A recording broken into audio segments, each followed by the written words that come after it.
Bonjour à tous et bienvenue dans cette nouvelle émission Tech sur Bitcoin. Dans ce premier épisode qui aura lieu du coup tous les mercredis en live directement sur Twitter, des experts vont vous expliquer en détail des aspects du protocole Bitcoin.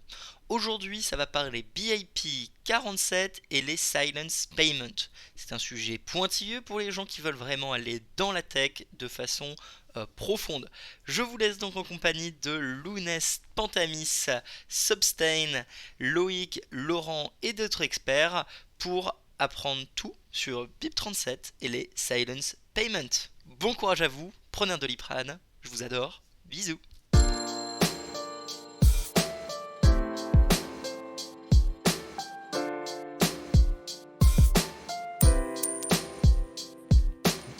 Allez-y, parlez. Allô, Hello. coucou. Hello. Alors, le casque marche pas. Ah. Ah bah tiens, t'es pas le seul. C'est un casque wasabi? Ouais. Allez, ça commence. C'est quand même vraiment dommage que Tidavi n'ait pas pu venir, hein, parce que là, avec un départ comme ça, Oh là là. on aurait pu C'est le vrai. lancer. Mais bon, c'est pas grave, tant pis. D'ailleurs, en parlant de Wasabi, je sais plus c'est qui de leur groupe qui avait partagé un truc qui avait l'air intéressant. C'est un explorateur de blocs qui marche avec du chiffrage homomorphique. Et ça fait en gros que quand tu fais des requêtes pour voir une transaction, en fait, bah, comment dire, le nœud, enfin l'explorateur de blocs ne connaît pas du coup la requête que tu fais, enfin connaît pas en fait la transaction quoi. Du coup, je me suis dit ça pourrait être un truc intéressant pour Ouais, c'est use spiral quelque chose. Est-ce que c'est pas. Alors, j'ai vu passer ça, mais. Je vais te Est-ce remettre que le c'est pas le lien, truc je dois l'avoir. Panta, tu m'avais envoyé un lien hier, Si, c'était si, ça, c'est non? ça. Ouais, c'est Ah, ça. d'accord. Ça Et je sais pas utilise si... pire, du coup. Ouais, les trucs PID qu'ils appellent ça, là, les... Enfin, C'est genre... pas les... PIR plutôt? Je Ouais, sais pardon, plus. PIR, pardon. Ouais, C'est PIR, ouais, c'est ça. Private Information Retrieval, je crois que c'est ça, ouais. Ouais, c'est ça, Mais, exactement. ouais, je sais pas si c'est Adam Gitson qui a fait ça au départ. Ou si c'est parce que c'est pas Wasabi hein, qui a fait ça, il me semble. Je pense que c'est non, Adam non, c'est Gilson. juste un truc qu'ils ont partagé. Hein. Ouais, Ouais. je vous les ping sur le space pour les auditeurs qui veulent aller checker. Ah, ouais, c'est ça. Et ça n'a rien à voir avec le spiral, le truc de Jack? Ouais, c'est ça. C'est Spiral, c'est la méthode là qu'ils ont trouvée pour faire le PIR justement, qui est plus rapide manifestement. Oui, mais ça n'a rien à voir avec la boîte de Jack, si. Non, ça n'a rien à voir. Ok. Euh, mais bon, par contre, enfin, moi, pareil, j'ai jeté un coup d'œil au papier, mais enfin, le papier, il est imbitable. C'est 45 pages de cryptographie. Enfin, les zéro knowledge proof à côté, je pense que c'est simple, quoi. Donc, Ah ouais, quand même. tout le monde m'en parle, enfin, non, parce que tout le monde me l'envoie, mais enfin, je pense que enfin, les gens ne se rendent pas compte, en fait. Personne comprend et personne peut vérifier, quoi. Ouais, je pense que personne n'a ouvert le papier, à vrai dire. Voilà, après, Bah, moi j'ai regardé vite fait parce que Sosten me l'avait envoyé. J'ai regardé vite fait. En fait, ce qui manque, c'est surtout une explication de comment ça marche les fameux PIR. À niveau basique, tu vois. Il n'y a aucune ouais. explication du niveau Ah ouais. basique. Ça part direct dans les explications méga du truc méga développé et tout. Et ouais, c'est. Ah ouais, Enfin, non, bah, clairement, c'est je me suis pas imbitable, amusé là. à regarder. Mm. Non, non, J'ai vu que les mecs, ils ont des claims sur les perfs et globalement, c'est ce que j'ai retenu. C'est qu'en gros, il y a des trucs qui existent déjà et eux, ils ont un truc avec des bonnes perfs, quoi. Bon, bah, c'est ok. ça. C'est tout. Je suis désolé, j'avais un truc à côté, mais moi je trouve c'est intéressant parce que, enfin, de ce que j'ai compris sur le chiffrage homomorphique, ça te permet de traiter des données sans avoir besoin de totalement les révéler. Du coup, bon, tu gagnes pas forcément en, comment dire, en souveraineté sur l'explorateur de blocs, mais ça reste toujours quelque chose d'intéressant pour la privacy, quoi. Ah oui, Ah ouais. clairement, hein. Ouais, non, mais après, ça, c'est D'accord, hein. intéressant, mais le truc, c'est qu'il y a chiffrage homomorphique et chiffrage homomorphique. C'est-à-dire, il y a une technique de base. Alors, un truc, enfin, c'est vraiment la base, le truc que tu apprends à l'école. Mais c'est super simple, hein, et c'est très simple à développer, à tester. Enfin, voilà. Mais là, on est sur carrément autre chose, quoi. C'est, là, je pense que oui, c'est du high level, quoi. Donc, non, c'est cool. Mais par contre, avant que ça arrive en prod, ouais, il va se passer du temps. Alors ouais, c'est pas complètement nouveau, hein. Les wallets SPV sur mobile fonctionnent exactement comme ça, hein. Ça permet de récupérer uniquement un jeu de transactions depuis un nœud Bitcoin classique, mais de pas révéler l'adresse de son wallet, hein. Donc ça fonctionne exactement comme ça, hein. Donc l'idée est pas du tout nouvelle, hein. Les wallets légers Bitcoin sur mobile, ça fait déjà plusieurs années que ça existe. Mm. Euh, voilà. Mais après, ouais, non, bah après, de toute façon, enfin, d'une manière générale, enfin, je pense que tout ce qui est PIR, enfin, il y a, comment dire, il y a tout un axe de recherche depuis quelques années sur ça.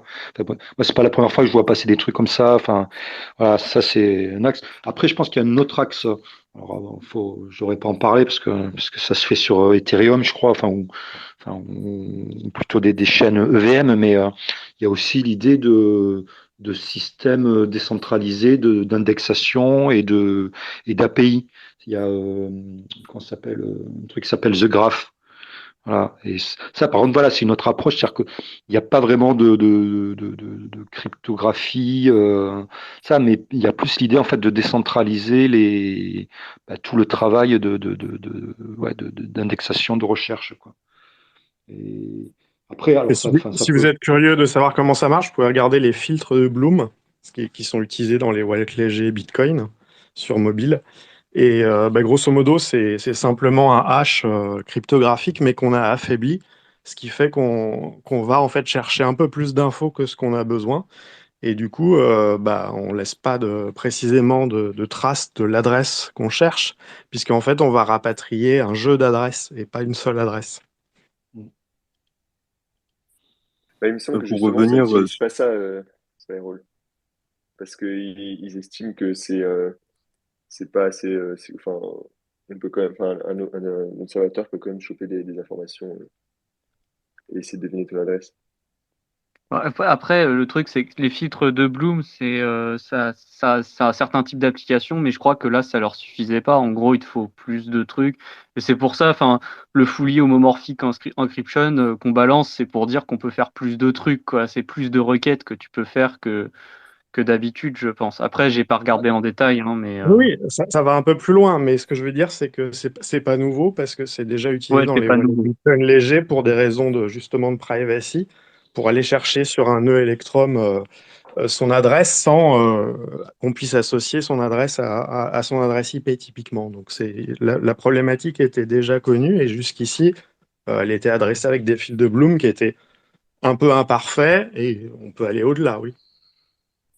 Ouais, historiquement, les filtres de Bloom dans Bitcoin, ça n'a pas été un succès, hein, parce que il y a eu des grosses, il y avait des grosses failles de privacy justement, dans ce qui était fait sur Bitcoin. Après, enfin, c'est aussi pour ça là qu'il y a eu je sais plus comment ça Mais c'est s'appelle là, toujours utilisé, hein, les fils de Bloom, dans tous les wallets légers, SPV, c'est utilisé, hein.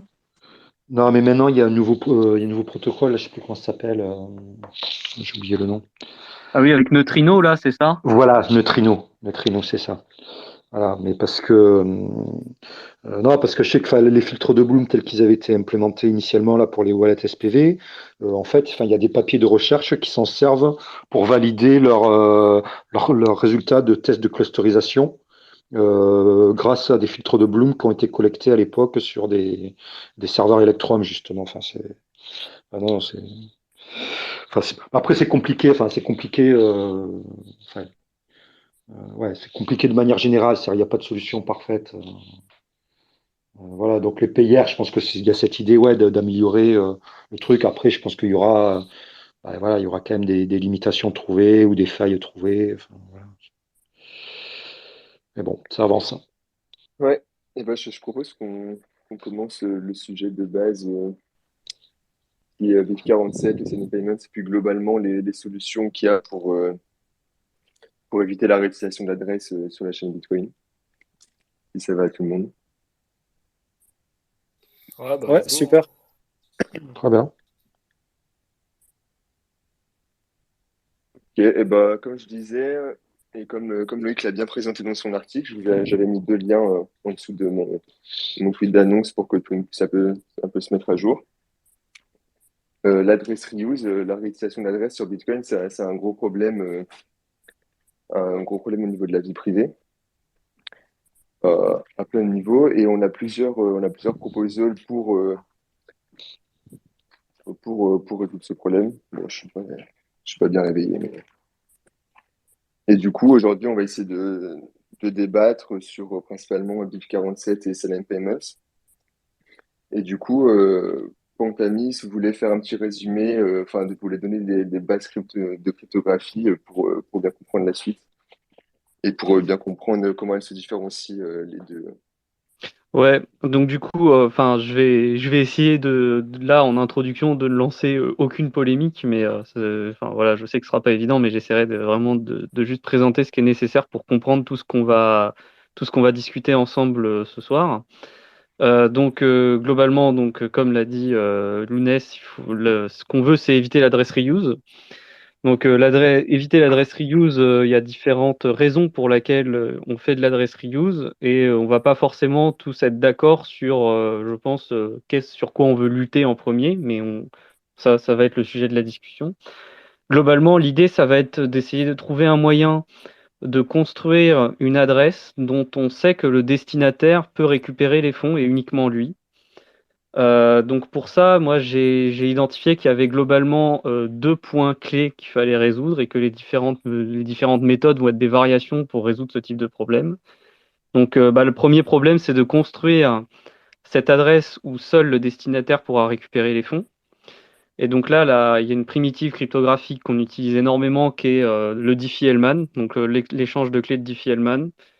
Donc c'est très très bien détaillé dans l'article de Loïc, mais rapidement l'idée est que deux personnes qui ont chacune une clé privée et leur clé publique peuvent construire ensemble un secret partagé à partir de leurs deux clés privées et de chacune leurs deux clés publiques et de chacune sa clé privée.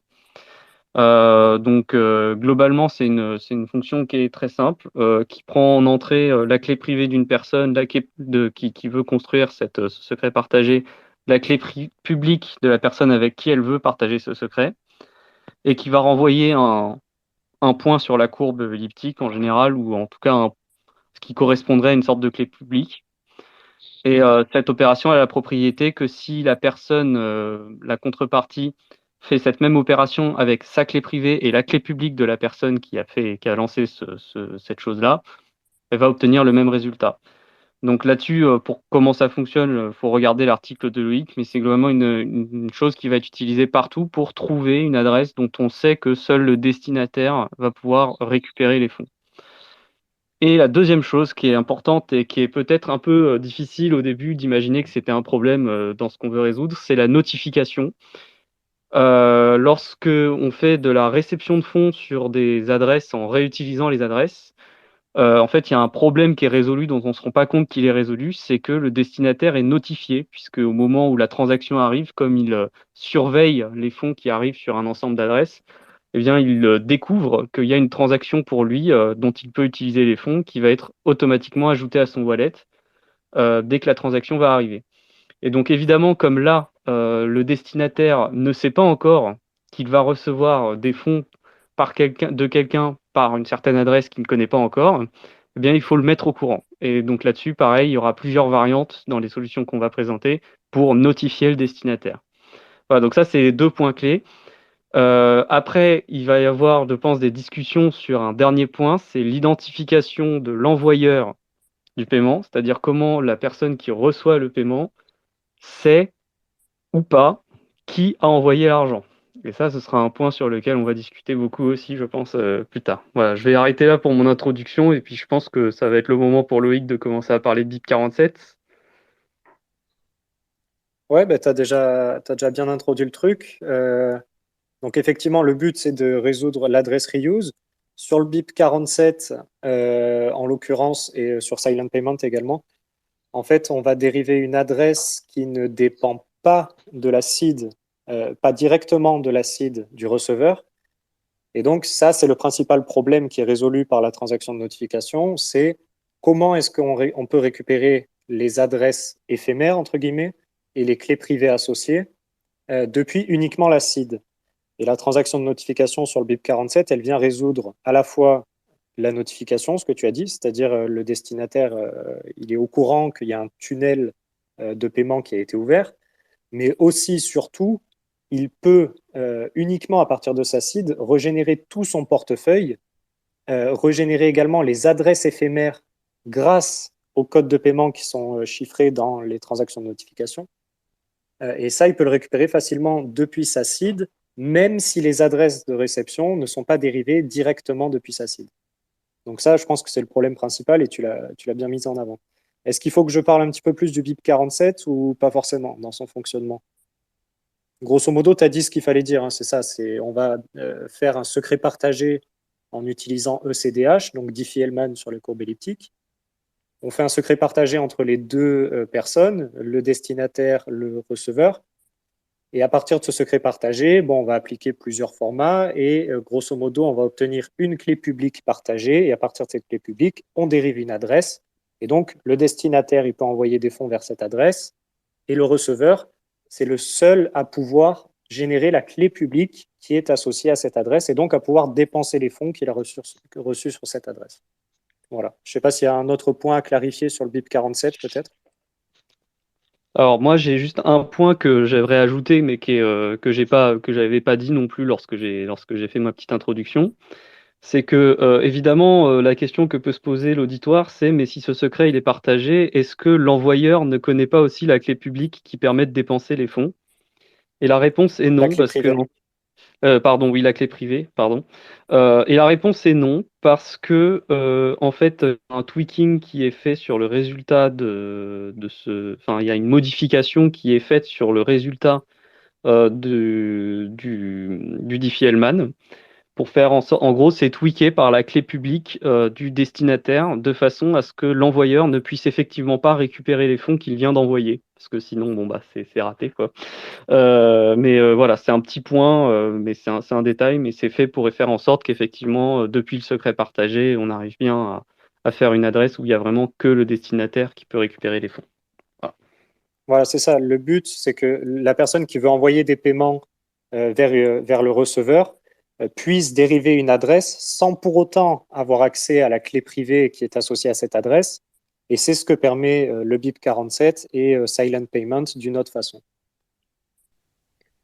C'est ça. Et du coup, juste avant d'aller plus loin sur le BIP 47, je vais juste présenter l'autre solution principale de Ruben Somsen, je crois, qui sont les Silent Payments. En fait, l'idée, c'est globalement la même. Ça fonctionne aussi avec du Diffie-Hellman.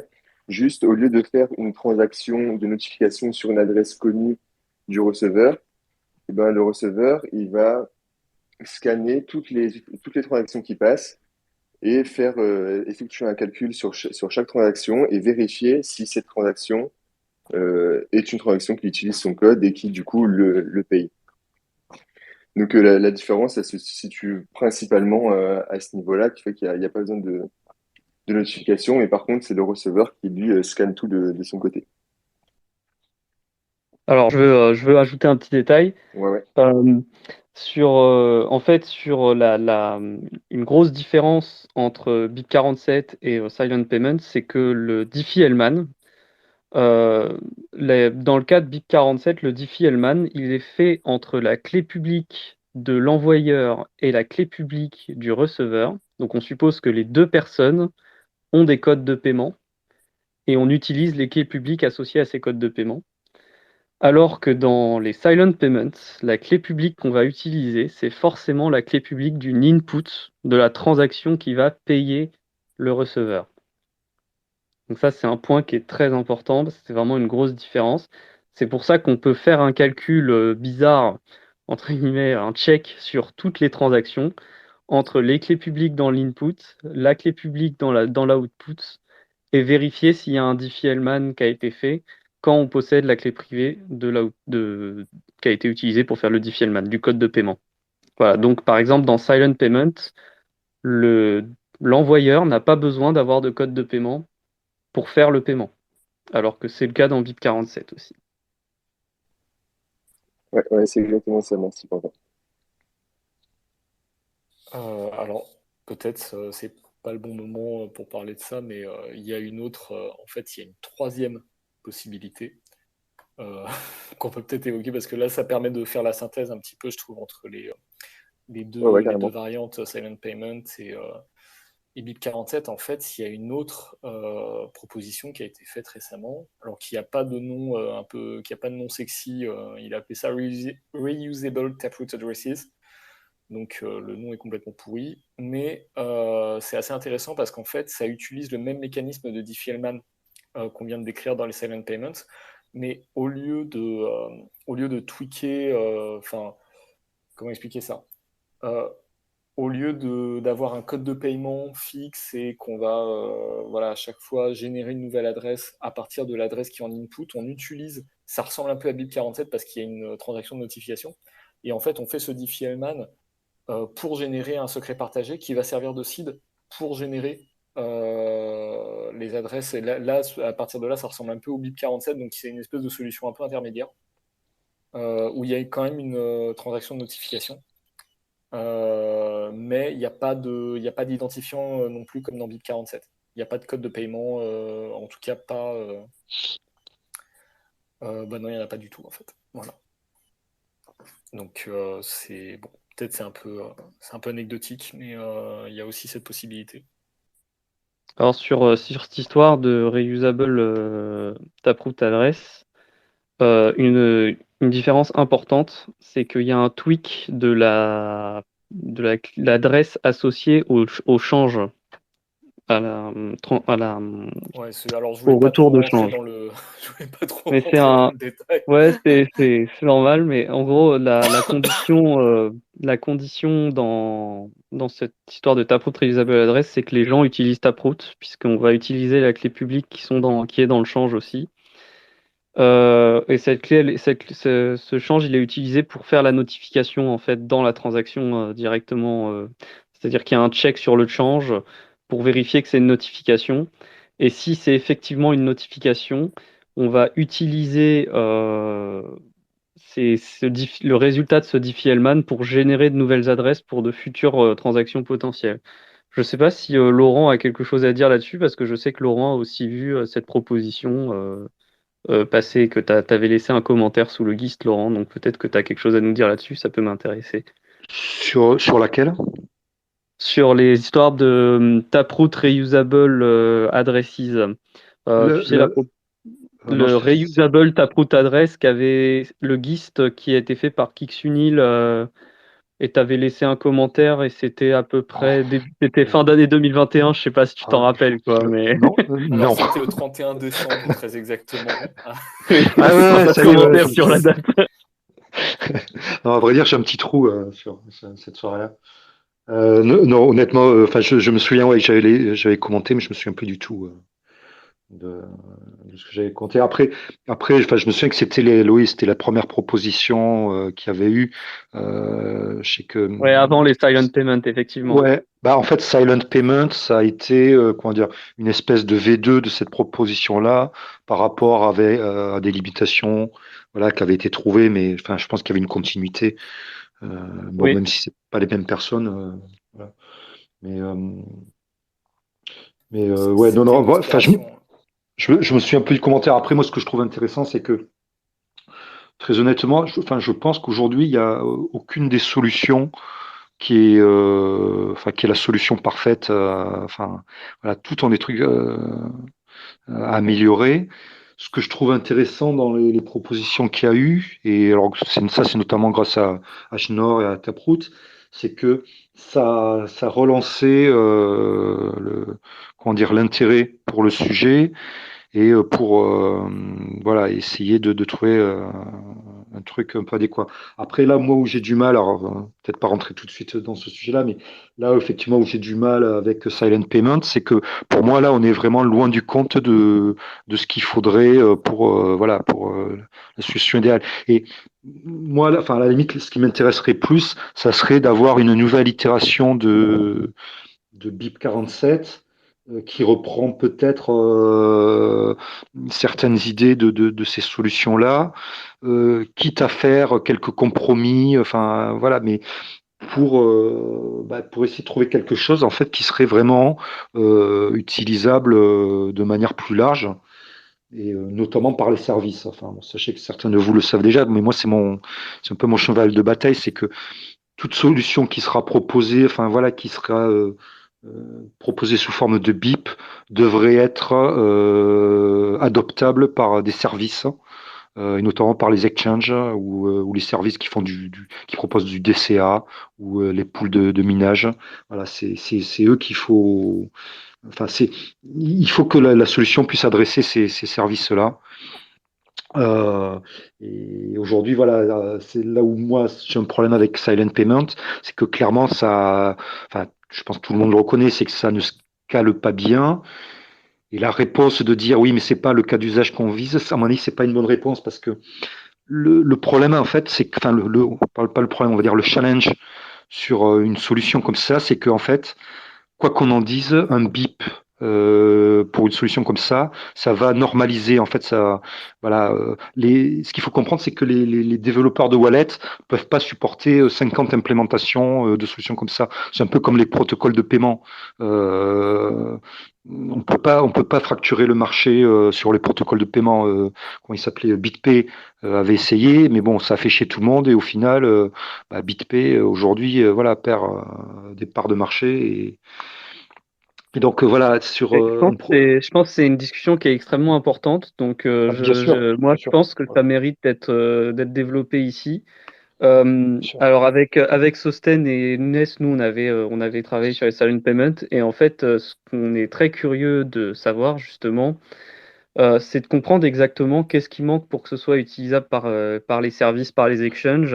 Donc, on a commencé, nous, avec tes retours, quelques retours qu'on a eu de ta part et de Loïc, on a commencé à identifier des choses, effectivement. Et donc, j'aimerais avoir qu'est-ce qu'il faut pour toi pour que ce soit utilisable par les services, justement. Ouais, alors, enfin, je sais que bon, on en a déjà discuté avec certains d'entre vous. Après, je pourrais peut-être refaire comment dire, un retour rapide sur le contexte, en fait, enfin, pourquoi, quel est le problème, tout ça.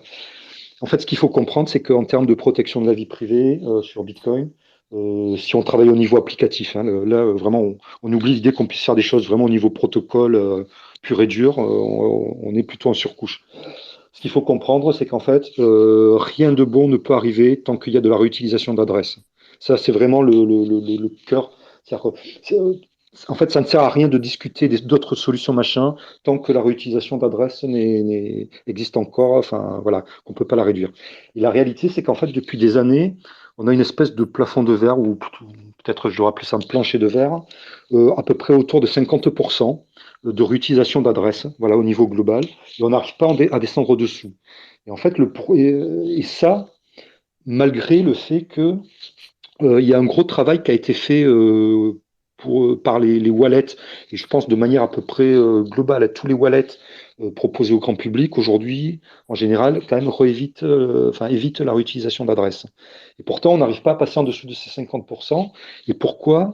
En gros, c'est à cause des services, hein, et notamment les exchanges, voilà, qui continuent massivement à proposer, à réutiliser toujours les mêmes adresses. Et ça, je pense que n'importe quelle personne, enfin n'importe lequel d'entre vous s'en est déjà rendu compte. Si vous avez un compte sur un exchange, quand vous allez faire un dépôt, en général, la plupart des exchanges vont toujours vous proposer de faire le dépôt sur la même adresse. Voilà. Alors, ce que, en général, les gens se disent, et c'est là, ça, je voudrais insister sur ce point, c'est qu'en général, les gens vont se dire, oui, mais c'est pas très grave parce que ça, c'est l'exchange, mais moi, j'ai un wallet, je réutilise pas les adresses, donc voilà, c'est bon. Et en fait, ce qu'il faut comprendre, c'est que non, le fait, enfin, même si vous avez un wallet qui ne réutilise jamais l'adresse, même si vous y faites très attention, à partir du moment où ensuite, à un moment donné, vous allez déposer vos bitcoins toujours sur la même adresse de l'exchange, moi, en tant qu'analyste, ça me permet de tout savoir sur votre wallet. C'est-à-dire le fait que votre wallet n'ait pas réutilisé les adresses, en fait, le fait que par contre vous fassiez toujours les dépôts sur la même adresse de l'exchange, ça annule tous les bénéfices de ce que fait votre wallet en termes de non-réutilisation d'adresse. Donc ça c'est le premier point. Et ensuite, bon, c'est de manière plus général, c'est que, en fait, quand vous réutilisez votre adresse, ça va. Parce que après tout, vous pourrez dire je m'en fous. Et donc, tant pis, je réutilise toujours la même adresse. Mais en fait, ça, dans ce cas-là, peut-être que vous vous en foutez, mais en fait, comment dire, ça endommage la vie privée de votre contrepartie. C'est-à-dire que quand vous allez faire un paiement à quelqu'un, ça va forcément leaker de l'information sur votre contrepartie. Ou quand une personne va vous payer, ça va leaker aussi des informations sur son activité. Donc, en fait, ce que je veux dire, c'est que, parce qu'il y a encore, moi, c'est ça qui me tue, c'est qu'on est en 2022, mais il y a encore des gens qui arrivent à rationaliser qu'il y a la réutilisation d'adresses. En fait, non, il n'y a aucun cas d'usage qui justifie de la réutilisation d'adresses. C'est-à-dire qu'aujourd'hui, les wallets, ils sont quand même fiables. Donc, à moins de vouloir transférer des millions, et donc avant de vouloir faire un micro-paiement sur l'adresse de votre cold wallet avant de transférer des millions, à la limite, c'est le seul cas où je pourrais imaginer que vous vouliez faire de la réutilisation d'adresse. Mais même aujourd'hui, à la limite, même ça, je pense que les wallets sont suffisamment stables pour pas avoir besoin de faire ça. Donc ça, c'est la première chose. Mais le deuxième point, surtout, c'est que, en fait, même pour des cas d'usage tels que des donations, parce que souvent on dit, ouais, là, pour les trucs de charité, voilà, pour pouvoir prouver les donations. Mais même ça, en fait, non, aujourd'hui, il y a des protocoles qui peuvent permettre de prouver ce qui a été donné, enfin, au moins qui permettent aux gens qui ont donné de vérifier que leur donation a été prise en compte. Donc, voilà, il n'y a pas de bonne justification. Et donc, le truc, c'est que si on veut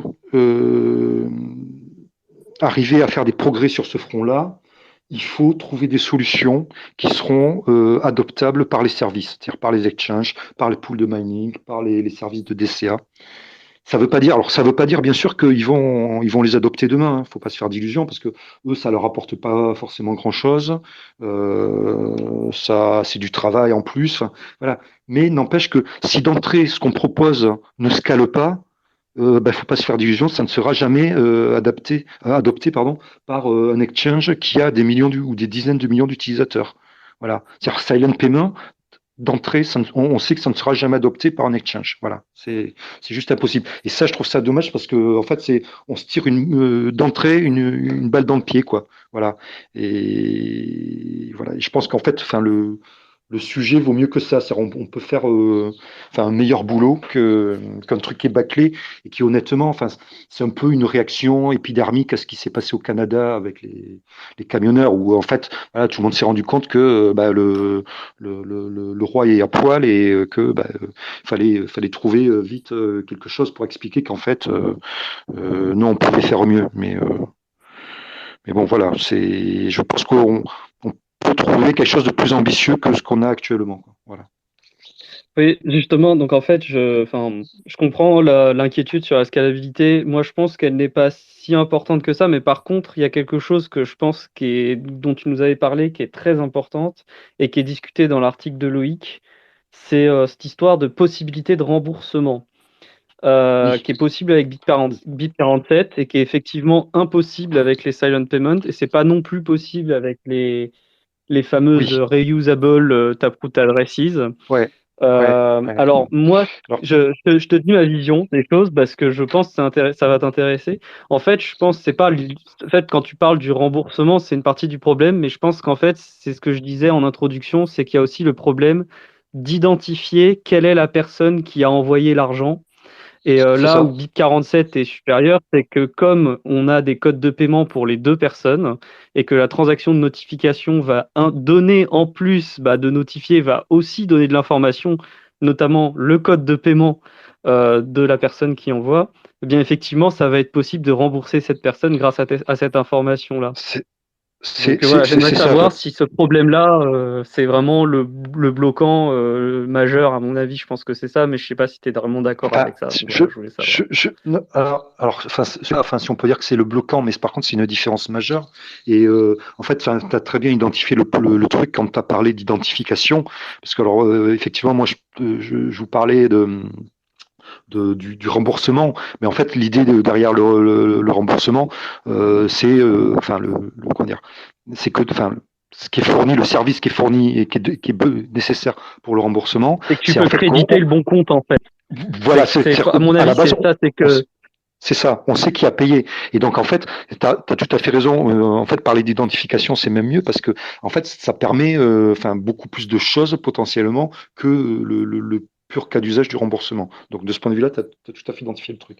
Et alors, bon, je ne vais pas dire ça pour entrer dans la polémique, mais ça, c'est symptomatique en fait du problème qu'il y a eu depuis des années sur BIP47. C'est-à-dire que, enfin, pour ceux qui connaissent pas l'histoire de BIP47, c'est que BIP47 ça a été proposé par à la base par des supporters de gros blocs, enfin de Bitcoin Cash. Bon.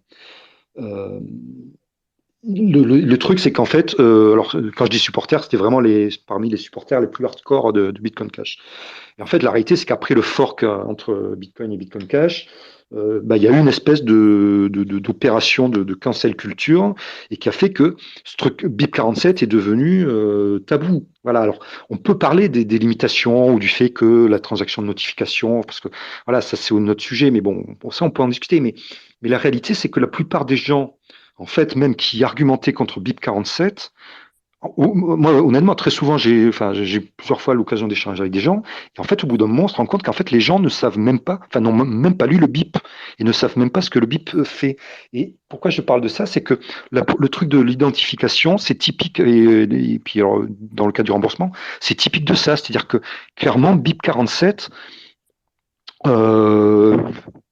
avait été réfléchi, mais vraiment en profondeur, pour rendre des services aux services en ligne, c'est-à-dire enfin aux exchanges, aux services de paiement, et ça avait pris en compte cette problématique du remboursement, parce que alors aujourd'hui on n'en entend plus parler, mais il y a quelques années c'était un vrai sujet, c'est-à-dire que les gens, quand ils payaient, souvent ils payaient depuis un exchange, ou alors ils demandaient, ils allaient faire du gambling depuis le compte sur un exchange. Et le problème, c'est que les services en face, hein, eux, souvent ce qu'ils faisaient, c'est que, et alors c'était notamment je crois le problème avec Satoshi Dice à une époque, c'est qu'en fait, quand ils renvoyaient les gains automatiquement, ils les renvoyaient à l'adresse qui avait entre guillemets envoyé la transaction initiale.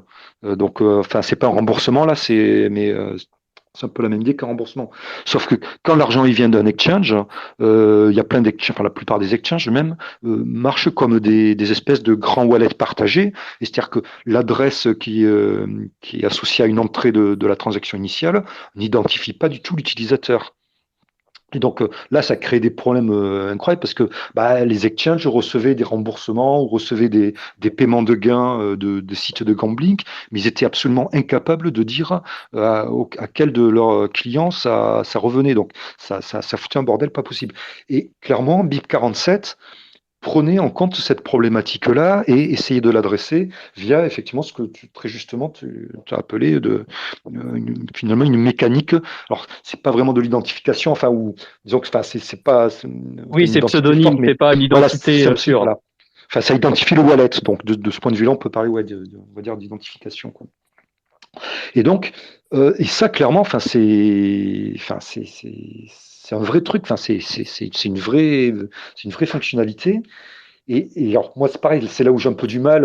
Enfin, voilà, quand j'entends le truc sur Silent Payment. Et honnêtement, moi, à la base, j'ai rien contre Silent Payment dans le sens où, voilà, au niveau crypto, c'est malin, ça utilise, enfin, voilà, ça montre ce qu'on peut faire avec Taproot, avec Schnorr. Enfin, voilà, ça, j'ai pas de problème. Mais le truc, c'est que, en fait, quand on voit la discussion, en fait, on se rend compte que les gens comparent ça à BIP47, mais en fait, il n'y a rien de comparable sur la réflexion qui a été mise dans le sujet, puis essayer d'atteindre les fonctionnalités, c'est absolument rien de comparable. Et moi, je pense que pour le coup, BIP47 avait beaucoup mieux identifié les besoins et surtout la cible à adresser. Et quand je dis ça entre guillemets, moi, en tant que analyste de la blockchain Bitcoin qui s'intéresse à tout ce qui est vie privée. Et c'est-à-dire que je sais qu'aujourd'hui, le problème, le challenge qu'on a en termes de réutilisation d'adresses, honnêtement, c'est pas les wallets grand public. Aujourd'hui, je pense que tout le monde est à peu près, enfin tous les wallets sont à peu près au bon niveau. C'est pas, honnêtement, c'est le truc, c'est le problème, c'est pas les donations. Alors bien sûr, hein, alors, une solution pour les donations c'est bien, mais ce qui vraiment est le point numéro un, c'est les services, voilà, et notamment les exchanges. Et donc, il faut une solution qui soit au moins adoptable par ces services-là. Et une fois que la proposition, enfin la solution existera, là derrière, la communauté pourra aller entre guillemets faire du lobby du lobbying auprès des services pour les inciter à adopter cette solution-là. Mais si la solution n'existe même pas, il y a aucun espoir, enfin, il n'y a rien à attendre, quoi. Voilà. Ouais, et du coup, moi, je me demandais, quand on utilise un service, est-ce qu'on pourrait pas en fait bypass la transaction de notification en envoyant le code directement au service? Bah, Parce que bah, j'ai vu que enfin, le principal intérêt de la transaction de notification, c'est pour quand tu restores, pour sur ta site de tout retrouver. Mais si tu passes par, enfin, l'exchange, il doit déjà gérer de son côté des données qu'il doit garder, etc. Ils ont déjà des process pour ça. Donc, en soi, on pourrait bypass cette transaction de notification et juste envoyer notre code à l'exchange, non? ouais, c'est tout à fait possible. En fait, même dans la version initiale de BIP47, il y a une référence. Alors, je suis même pas sûr que ça existe encore, mais ça faisait référence à un système qui s'appelait BitMessage, qui était, si je me souviens bien, Oui, enfin, ça y est encore, ça- ouais. Il y a une partie ça- sur ça. ouais, ouais. Alors, c'est dans le BIP. Après, honnêtement, je sais même pas si C'était BitMessage sur existe GitHub. encore, mais voilà. Mais l'idée, c'était de pouvoir avoir des canaux de notification différents. Et donc, on pourrait très bien imaginer que, enfin, en fait, la notification peut être faite absolument par n'importe quoi. Ça pourrait être par Noster, ça pourrait être par Twitter, enfin, par ce qu'on veut. Alors, des canaux, on va dire un peu privés, c'est sûrement mieux, mais bon, ça, n'importe quoi pourrait être utilisé. Après, il y a quand même un truc qui est bien euh, avec la transaction de notification. Alors, ça apparaît pas dans le nom, mais c'est que, en fait, enfin, vous l'avez dit très justement, c'est que ça joue deux rôles. C'est que ça sert pour notifier effectivement de l'ouverture d'un tunnel de paiement, ça c'est une chose. Mais après, ça, effectivement, ça sert de backup, j'allais dire quasiment parfait, quoi. C'est-à-dire que ce backup-là, il sera jamais perdu. Alors là, le problème, c'est qu'en fait, ça ouvre la boîte de Pandore d'une autre discussion qui est pourquoi peut-on utiliser la blockchain Bitcoin, enfin, et pourquoi l'espace des blocs, et a-t-on le droit d'utiliser Op Return, voilà, et pour quelle raison? Moi, très honnêtement, je trouve que une fonctionnalité de backup d'un tunnel de paiement, moi, ça me paraît pas la plus mauvaise utilisation d'un up return. Après, j'entends que ça peut se discuter, que il y a toujours cette crainte que demain on va être des milliards à utiliser Bitcoin on-chain et que ça va pas se caler. Donc voilà, ça il faut pas faire. Enfin, oui, non, pourquoi pas. Mais bon, au final, ce qui est sûr, c'est qu'il y a effectivement ces deux besoins à assurer, c'est-à-dire notification et backup, que personne n'est 100% content enfin, n'est 100% satisfait des transactions de notification telles qu'elles existent aujourd'hui, y compris chez Samurai Wallet, hein. On en est content parce que voilà, ça sert, enfin, ça sert son office tout ça. En même temps, c'est pas parfait, ça coûte quand même de l'argent aux utilisateurs. D'une certaine façon, ça leak partiellement des infos sur on va dire, le graphe social des utilisateurs de Build 47. Donc, enfin, voilà. Donc, si on pouvait trouver mieux, c'est bingo. Voilà. Après, il y a toujours la question sensible des backups, c'est-à-dire que euh, il y a, enfin, les backups, c'est sensible. Et en fait, enfin, c'est un peu ce qu'on trouve maintenant avec tous les protocoles un peu modernes, et notamment le Lightning Network. Euh, et alors que c'est un problème qui n'existait pas justement avec BIP47, enfin, et la transaction de notification, c'est qu'en gros, voilà, il n'y a pas moyen de perdre de l'argent. Tout est on-chain. Donc, tant qu'on a sa seed, on pourra toujours tout retrouver. À partir du moment où on rentre sur des systèmes alternatifs de backup, on rentre sur voilà, une idée de protocole un peu plus évoluée et avec risque potentiel de perdre de l'argent si un backup a foiré ou le disque où il était fait a planté. Enfin, et voilà, ça c'est autre chose. Et puis là, voilà, c'est des choix, Ouais. ouais, c'est des choix à Ouais, faire, quoi. je veux dire, Vas-y. sur les silent payments, il y a possibilité d'utiliser les backups. Moi, maintenant, ce que je voulais dire, c'est que donc, la transaction de notification, comme tu dis, elle a effectivement l'objectif de notifier l'ouverture du canal de paiement et de pouvoir faire le backup. Et donc, pour moi, le troisième objectif qui est souvent caché et qui, je pense, est très important pour décrire en quoi BIP47 est supérieur à ce niveau-là, c'est l'identification de l'envoyeur, en tout cas de son paynim, ce qu'on n'a pas sur toutes les autres solutions en fait qu'on discute. Et alors, tu parlais de recherche de solutions parfaites. Et alors, l'avantage d'avoir présenté toutes ces solutions qui existent entre les silent payments, les reusable taproot addresses et tout ça, c'est que je pense qu'on peut en tirer des enseignements de toutes ces choses-là.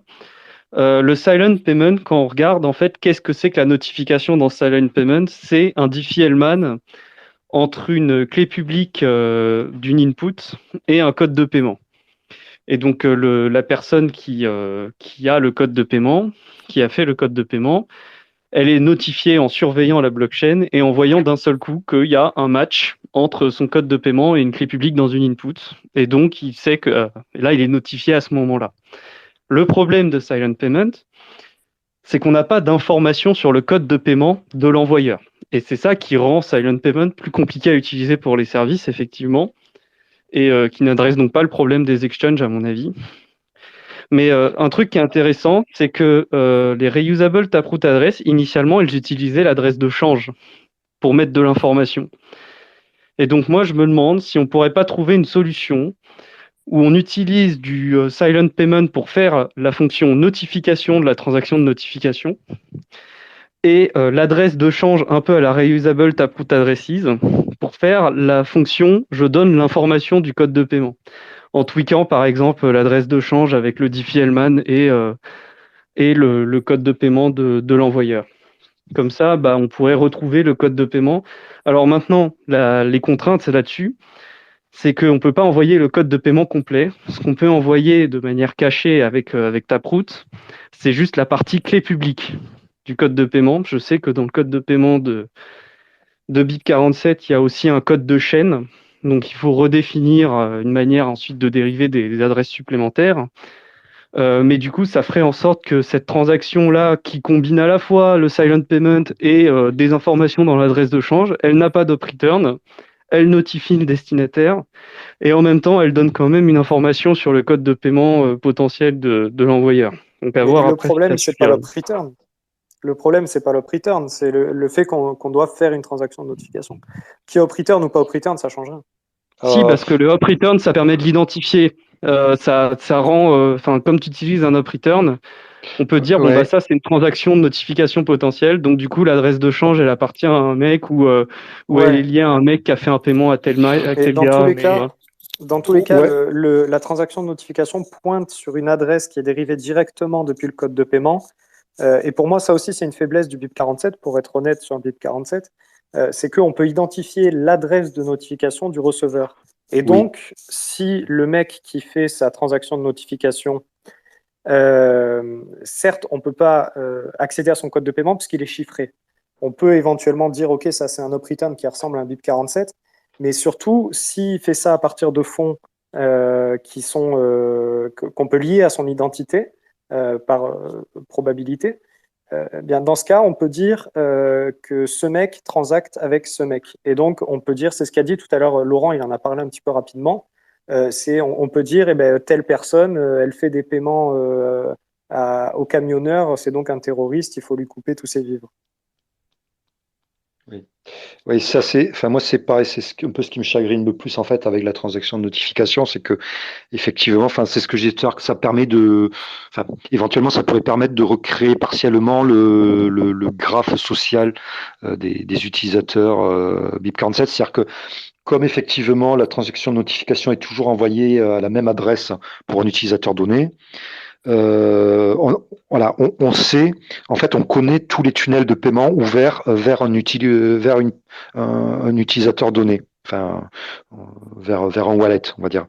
Ce qu'on ne sait pas avec certitude, c'est qui, en fait, est à l'autre bout de chaque tunnel. Et donc là, c'est suivant l'activité on-chain, voilà, que ça peut se retrouver. Mais justement, si la personne qui a envoyé les fonds, c'est-à-dire, tu as dit, on ne peut pas identifier la personne qui envoie les fonds. Mais si cette personne, elle a utilisé des fonds qui ne sont pas totalement clean, qu'on peut associer partiellement à son identité, eh bien on peut faire un lien entre celui qui a envoyé et l'adresse de notification.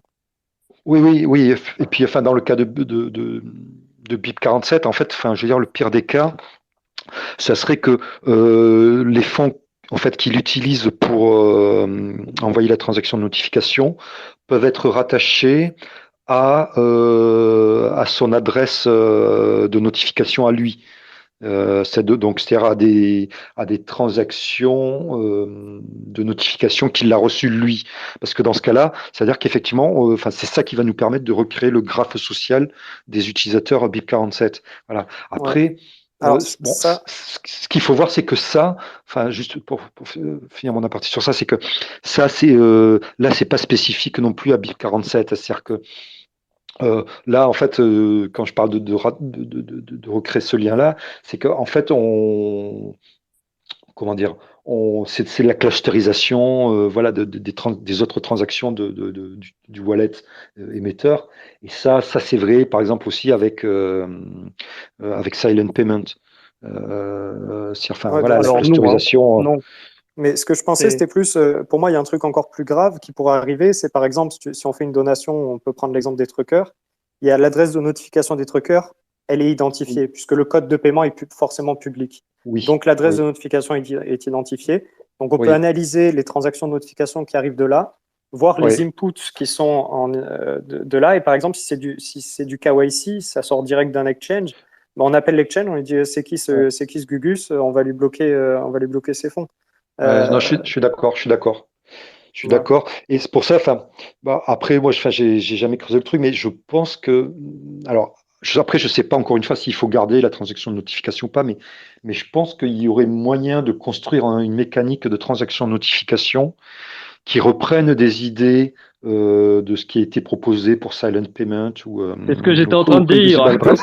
Voilà. Mais la différence, c'est que je pense que, enfin, potentiellement, je pense que je garderai le hop return parce qu'en fait, le up return, il est alors. Je sais qu'il y a des gens, enfin, qui vraiment pensent que c'est le cœur du problème, mais moi, je pense qu'il a une autre utilité. Le up return, c'est que potentiellement, il signale que là, il y a une transaction enfin, d'ouverture d'un tunnel de paiement, ce qui veut dire que ça permet aussi de savoir quels sont les transactions à vérifier ou et celles qui peuvent être ignorées. Parce que Silent Payment, il faut vérifier toutes les transactions de la blockchain. Alors déjà, il y a des discussions pour savoir est-ce que ça se cale assez bien pour un utilisateur, mais imaginez pour un exchange qui devrait faire ça pour des dizaines de millions d'utilisateurs. C'est juste impossible. Donc si on peut arriver à filtrer déjà un maximum de transactions, je pense que c'est un gain. Et le hop return peut servir justement aussi d'indicateur pour ça. Voilà. Après, je pense que enfin, si on pouvait trouver une mécanique, quitte à être obligé, hein, peut-être à quand même voilà, surveiller un peu la blockchain, mais trouver une mécanique qui permette surtout de masquer le fait que ça ouvre, enfin, quel est le destinataire du tunnel de paiement. Ça, déjà, je pense que pour BIP47, ça serait un énorme bénéfice. Parce qu'effectivement, ça résoudrait, enfin, potentiellement, ça résoudrait ou ça améliorerait le cas des donations, effectivement, à des organisations, on va dire, un peu Mais sensibles, du quoi. coup, on pourrait pas mixer les deux et générer la. Ah, bah non, Ben, c'est pas possible. je pense qu'il y a Bah, si, moyen. si, si, si. Bah, on fait comme pour les Silent Payments, le receveur il scanne la chaîne et puis on rajoute un request avec un petit return pour choper le code de, de l'envoyeur. Ouais, je pense qu'il y a moyen de trouver enfin, en s'inspirant de l'idée, je pense qu'il y aurait moyen de trouver, oui, une dérivation enfin, comment dire, enfin, peut-être une nouvelle itération qui améliorerait BIP47. Après, il y a bon, il y a toujours la question légitime, c'est est-ce qu'il faut conserver la transaction de notification ou est-ce qu'on peut considérer que aujourd'hui on sait gérer des backups de manière Ben, suffisamment solide pour ne pas faire ça mm.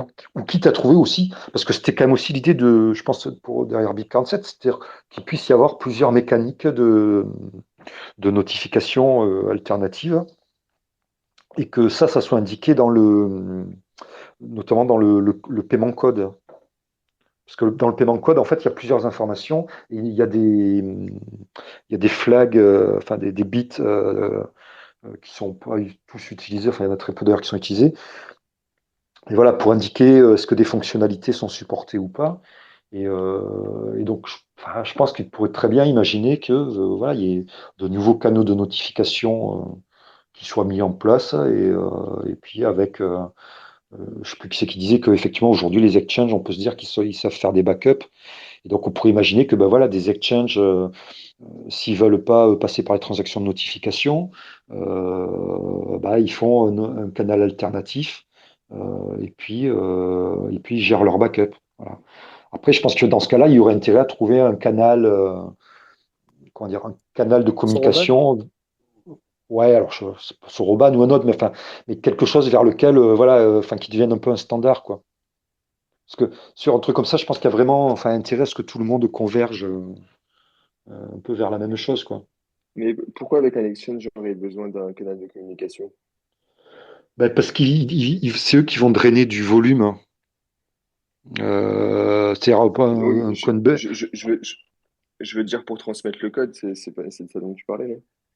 Ouais, non, mais prenant. Alors bon, après, tous les utilisateurs sont pas actifs ou. Enfin, je pense que la plupart, même, ils sortiront jamais l'argent de l'exchange, mais prenons Coinbase, je sais pas, ils doivent avoir c'est quoi, 50 millions ou 100 millions d'utilisateurs, je sais rien, enfin, ça va être dans ces ordres-là.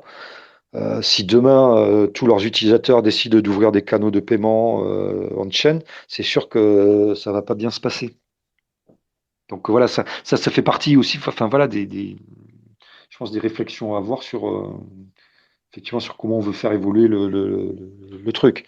Mais c'est pour ça aussi peut-être qu'effectivement avoir des solutions, enfin plusieurs options, et que voilà les exchanges, enfin qu'il y ait une option pour les exchanges, enfin, pardon, une option qui soit adaptée à leur volumétrie et à leur savoir-faire. Bah, c'est peut-être voilà, c'est peut-être la bonne, enfin, comment dire, ouais, proposer différentes options, c'est peut-être voilà, la bonne approche plutôt que d'essayer de trouver la solution parfaite. Voilà. Mais par contre, Après, je pense. là, Oui. enfin, je pense que, un truc que j'essayais de dire tout à l'heure, c'est que je pense que le mérite de Silent Payment et de cette histoire de reusable taproot adresse, c'est que je trouve que ça donne des idées qui sont intéressantes, mais je pense qu'en fait les deux ne font pas la totalité du boulot que fait en fait Bit47. C'est en ça que je comprends très très bien cette critique de dire que ça fait pas complètement le taf.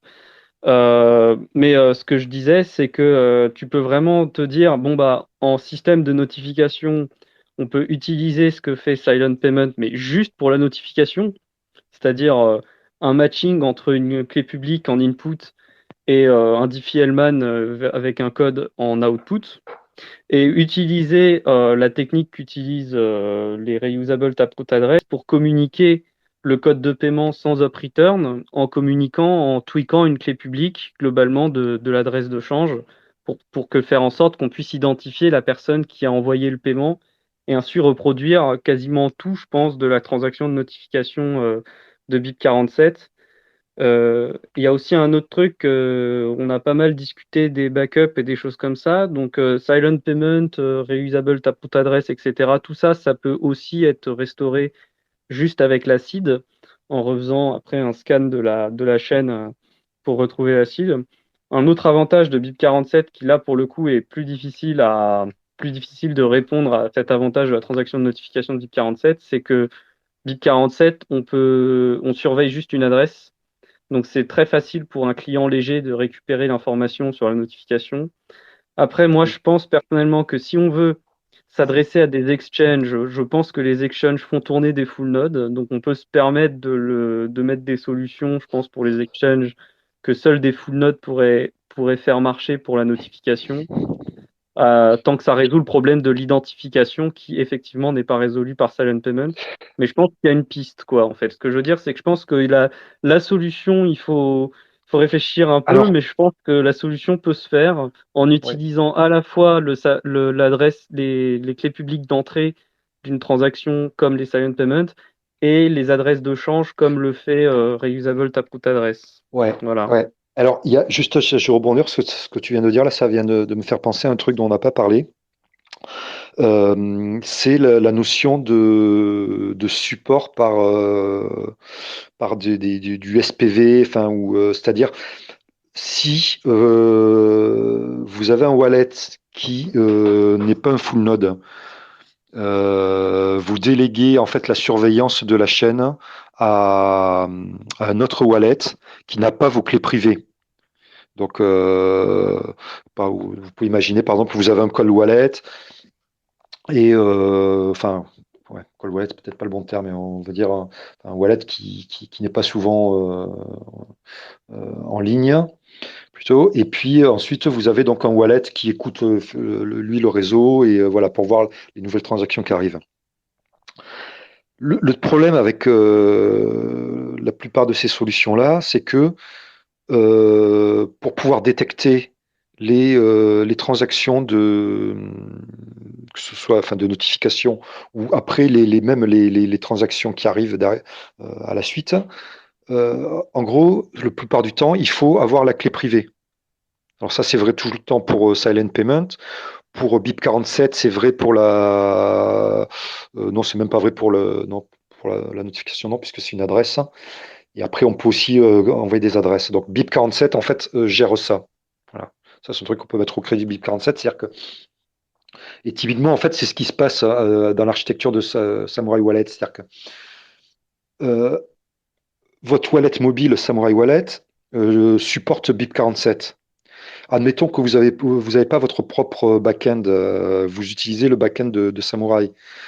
Ce back-end-là est capable de détecter les nouveaux tunnels de paiement pour vous et est capable de détecter ensuite les transactions qui arrivent pour vous. Pourquoi? C'est parce qu'en fait, votre wallet va dire au back-end de Samurai les adresses qu'il doit surveiller. Et par contre, Samurai n'a jamais, le back-end Samurai n'a jamais accès à vos clés privées. Et donc ça, c'est possible. Voilà, BIP47 le supporte. Typiquement, une solution comme Silent Payment ne pourrait pas être adoptée sur une architecture comme ça. Voilà.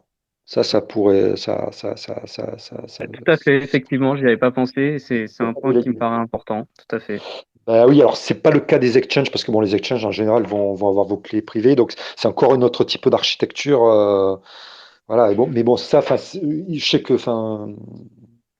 Après, j'ai vu qu'il y avait des réflexions là-dessus dans les commentaires des différents guides, différentes solutions. Il y avait peut-être des moyens de faire en sorte qu'effectivement on puisse sans la clé privée s'en sortir, mais Ouais, effectivement la ouais, proposition initiale supportait clairement pas ça, quoi. Clairement. ouais, exact. Et ça, je pense qu'effectivement, ça serait bien parce que c'est pareil. Je pense que c'est un cas d'usage C'est très important, je pense. Ouais. qui est très important parce qu'en fait, ce qu'il faut comprendre, c'est qu'en termes de comment dire, d'indépendance, ou de souveraineté dans son activité on-chain. En fait, c'est pas binaire. Hein. Il y a toute une graduation où les gens peuvent évoluer, c'est-à-dire en partant d'un truc purement captif où l'utilisateur est sur un exchange.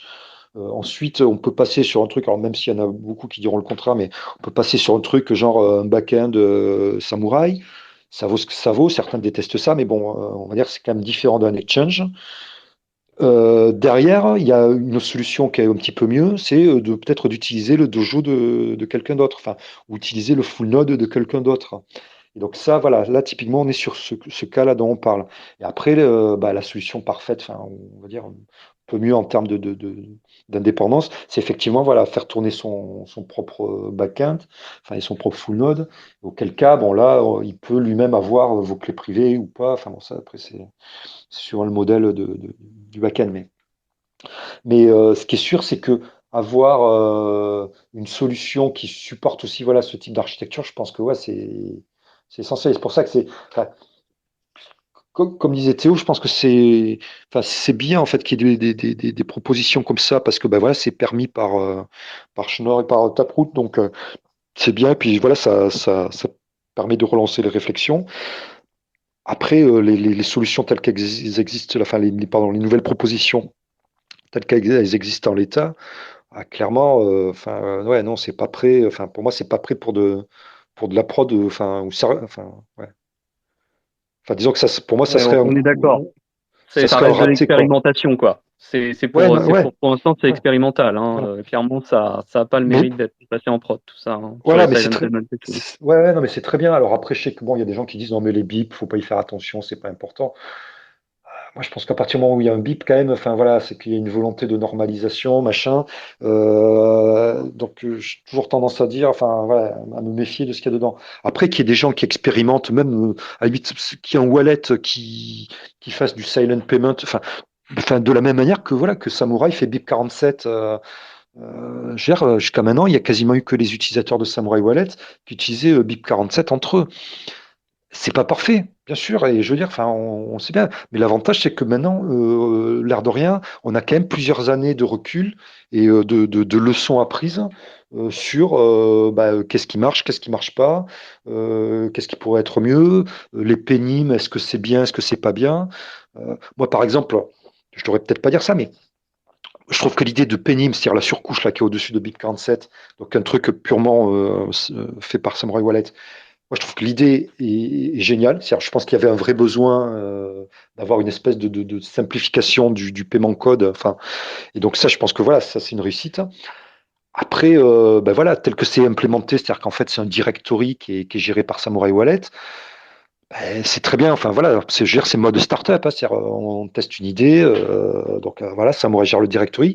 Après, sur un truc, je veux dire une solution à long terme, moi, je pense que c'est pas le rôle de Samurai de gérer un directory de Penny. Et moi, ce dont je rêverais, c'est qu'à terme, il y a plein de wallets qui utilisent BIP 47 ou autre chose, et qu'il y ait un système de Penny qui soit décentralisé. Voilà, je pense que ça serait la logique, ce vers quoi il faudrait tendre, quoi. Voilà. Ouais, En a- je en a- pense, excuse-moi Laurent, on va peut-être prendre là, parce qu'après ça se fait tard, on Oui. prend peut-être un petit peu les questions, les interventions. Il y a Eric qui voulait parler depuis un moment, et puis après, levez la main ceux qui sont en bas. Si vous voulez monter, que vous avez des questions, des réflexions, qu'on a dit des bêtises, n'hésitez pas. Vas-y Eric. Ouais, je voulais dire, je pense le problème pour avoir une vraie adoption des trucs du genre Paynim, etc., c'est qu'en fait, les deux personnes doivent avoir, par exemple, un wallet qui prend en compte Paynim. Il y a un petit côté aussi où on a toujours, comment dire, une étape additionnelle à faire à chaque fois. Et ça fait que tout ça, en fait, bah, on peut le faire, mais ça rajoute toujours, entre guillemets, de la difficulté, etc. Et là, on pourrait, par exemple, avoir, je sais pas, comme un schéma d'adresse à la Segwit ou je ne sais quoi, où n'importe quel wallet, en fait, peut envoyer des fonds vers cette adresse, et on aurait un espèce de calcul qui devrait se faire, etc. Mais c'est là où, justement, je me pose des questions. Qu'est-ce qui peut se faire? Qu'est-ce qui peut pas se faire?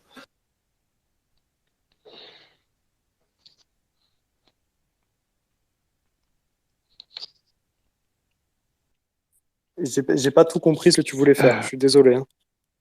Ouais, je sais pas pour qui est la question, mais je vais bien essayer d'y répondre. Le truc, c'est qu'en fait, sur la plupart même j'allais dire toutes les solutions de ce type-là qui ont été proposées depuis 2013-2014, avec les premiers, c'était les styles s'adresse. En gros, toutes les solutions s'appuient sur le même principe de Diffie-Hellman sur les courbes elliptiques, hein. Et ce qui veut dire qu'en fait, c'est un système, enfin, entre guillemets, plus ou moins interactif. Alors, interactif, pas forcément le bon terme, mais par contre, ce qui est sûr, c'est qu'il faut il y a un problème de la poule et l'œuf et un truc d'adoption, c'est-à-dire qu'il faut que l'émetteur, le wallet émetteur, supporte explicitement ce protocole-là.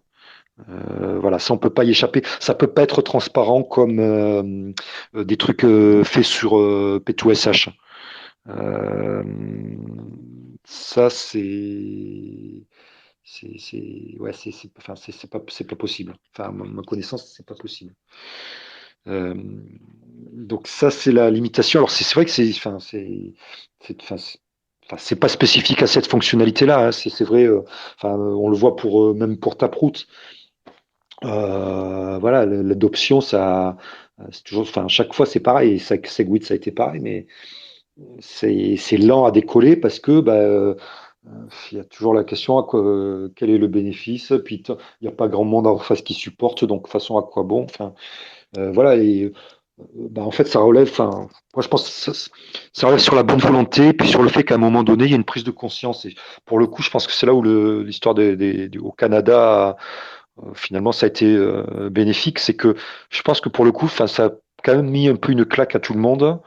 Et ça a au moins eu le bénéfice de relancer les discussions et du coup le sujet il est revenu dans l'esprit des gens et c'est tout bête mais nous on le voit, il y a eu des développeurs qui ont repris contact qui ont pris contact avec nous pour demander des infos, il y en a qui ont directement fait les trucs de leur côté et, par exemple là il y a je sais pas comment il s'appelle, un pool de mining qui a implémenté BIP47 c'était Lincoln. ouais, voilà. Ça, pour moi, c'était inespéré, mais ça a du sens. Et c'est super. Moi, je trouve ça génial. Et j'espère qu'il y en aura plus qui le font. Voilà, faut du volontarisme aussi à un moment. Voilà. Et je pense pas qu'on pourra y échapper, malheureusement. Merci. Il y a pas d'autres questions, Lounès? Il y a personne qui veut monter? Là, j'ai remis mon table parce qu'il avait crash. Ouais, j'ai pas Mhm. compris. Et j'ai pas l'impression qu'il y ait beaucoup de questions. Et s'il y a d'autres personnes qui ont des questions, même sur le fonctionnement de BIP47 par rapport à mon article ou quoi, profitez-en. Ou même d'autres choses, si on a dit des bêtises, vous voulez réagir, n'hésitez pas. Surtout, n'hésitez pas, il n'y a pas de questions con. Je voulais redire, du coup, parce qu'apparemment, Loïc, t'avais pas trop compris ce que je voulais dire. C'est le côté, en fait, où pour justement faire un paiement discret, il faut que les deux personnes utilisent le protocole-là. Et moi, par exemple, je sais pas, je veux avoir de la privacy, je donne mon protocole mon code de paiement à quelqu'un qui a un portefeuille comment dire, qui n'a pas implémenté ça, bah, il pourra pas me faire d'envoi. Il faudra que je lui donne une nouvelle adresse, etc. Et il faudrait un truc un peu comme à la Segwit de compatibilité.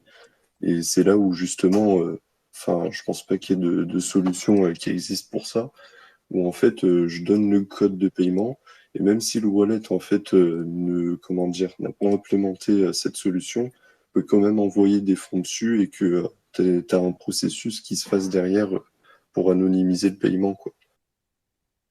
Il faut pousser pour que ça soit implémenté niveau protocole. Ouais, voilà. Ouais.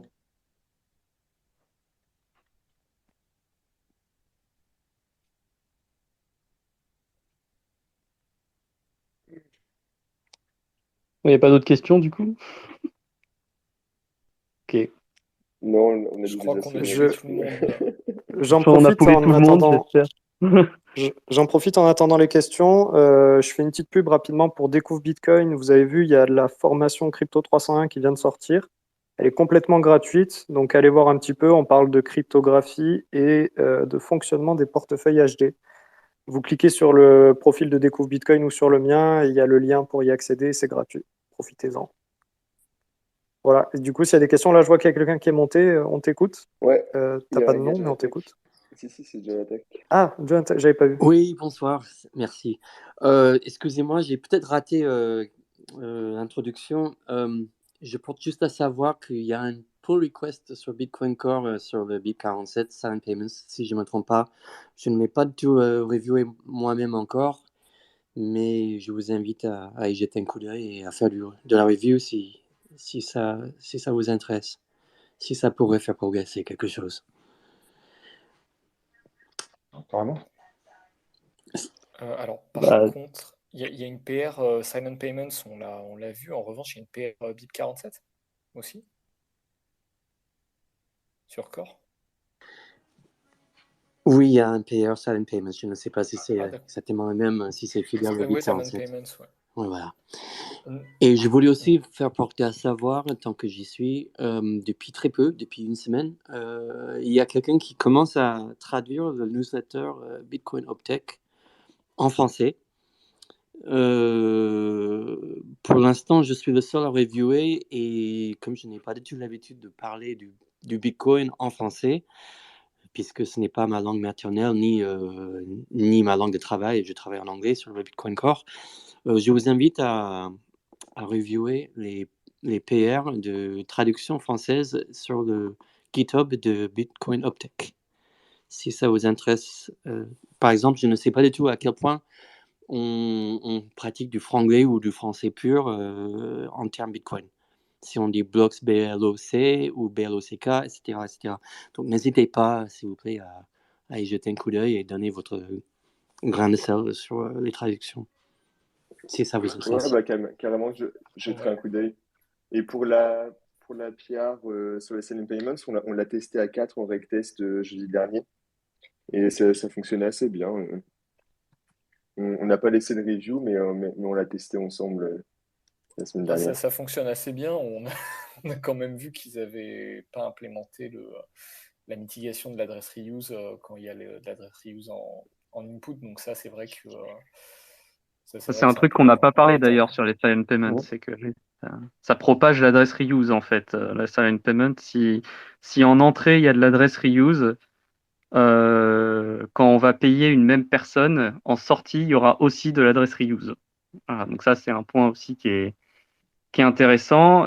Et il y a eu des propositions de modifications pour éviter que ça se produise.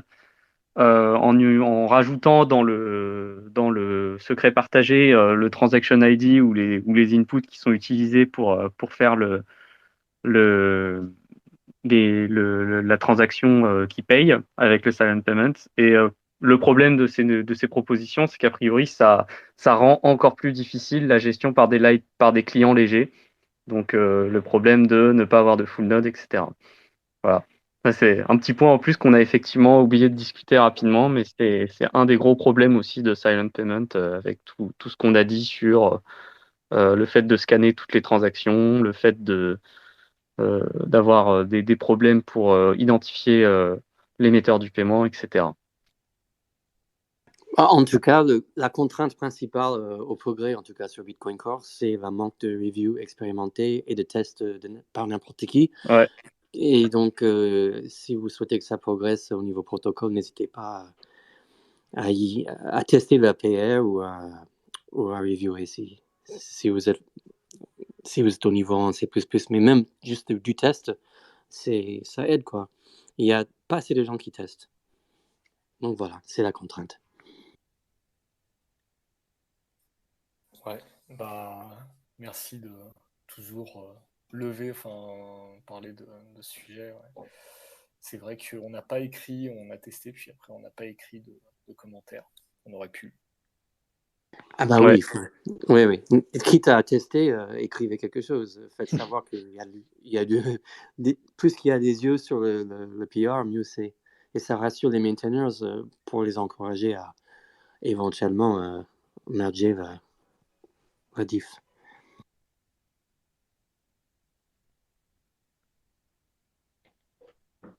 Ouais, ça m'a fait penser à un truc, là, ce que vous discutez sur le BIP 47, qui est assez marrant aussi, c'est Fanny qui me l'avait dit au début.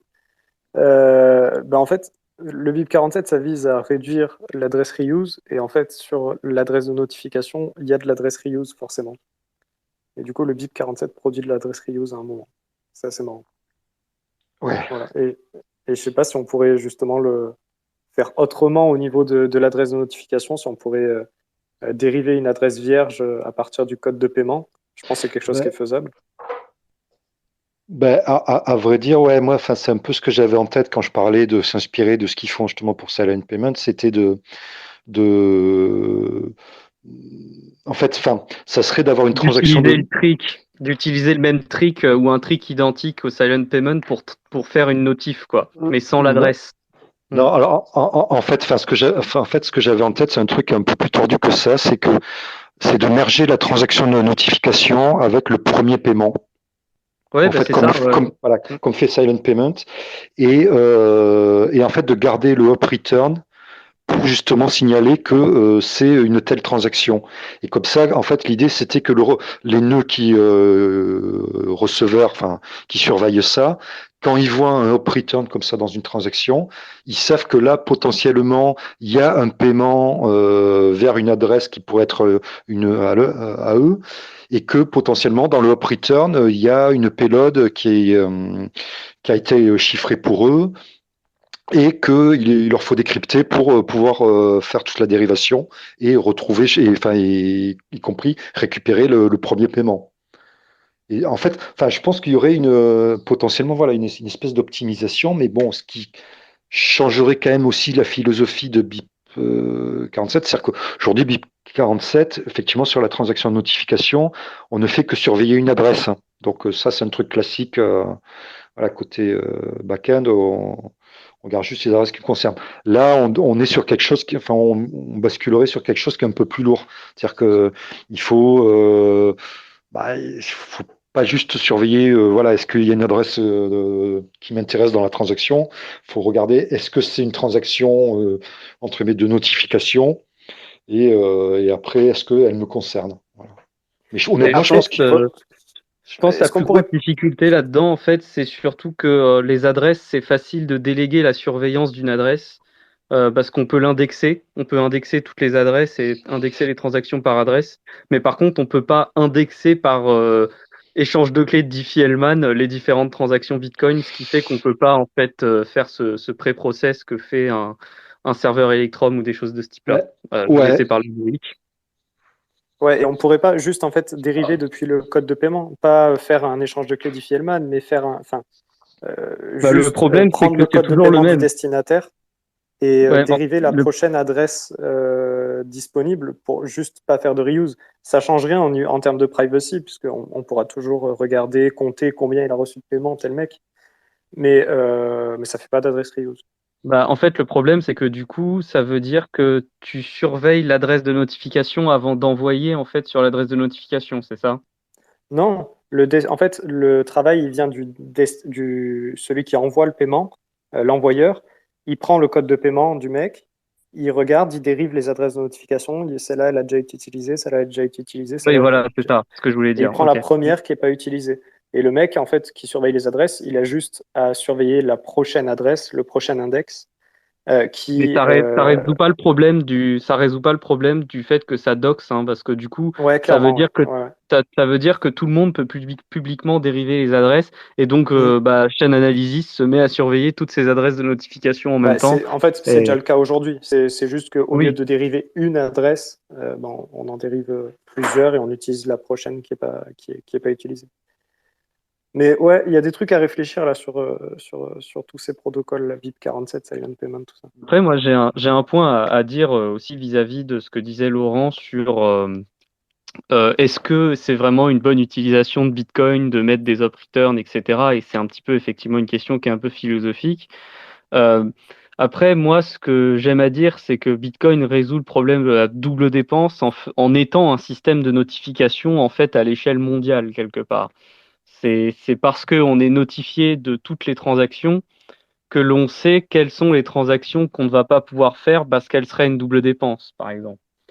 Et, euh, et donc, quelque part, c'est pas non plus complètement déconnant d'imaginer faire des transactions de notification. Mais comme ce que dit Laurent là tout à l'heure en parlant du fait que le problème de la transaction de notification, c'est qu'on surveille une adresse et que du coup, cette adresse, elle est complètement doxée.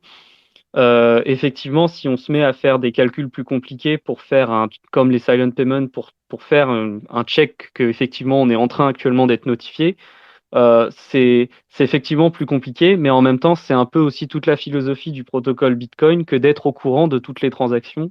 Et donc c'est pour ça que moi, personnellement, après ça c'est une opinion et je sais bien qu'on ne sera pas tous d'accord là-dessus, c'est pour ça que ça me dérange moins quand on se dit que le prérequis, c'est que quelqu'un ait un nœud complet. Voilà, après, ça reste quand même, je comprends quand même qu'il faille avoir des possibilités d'utiliser des clients légers.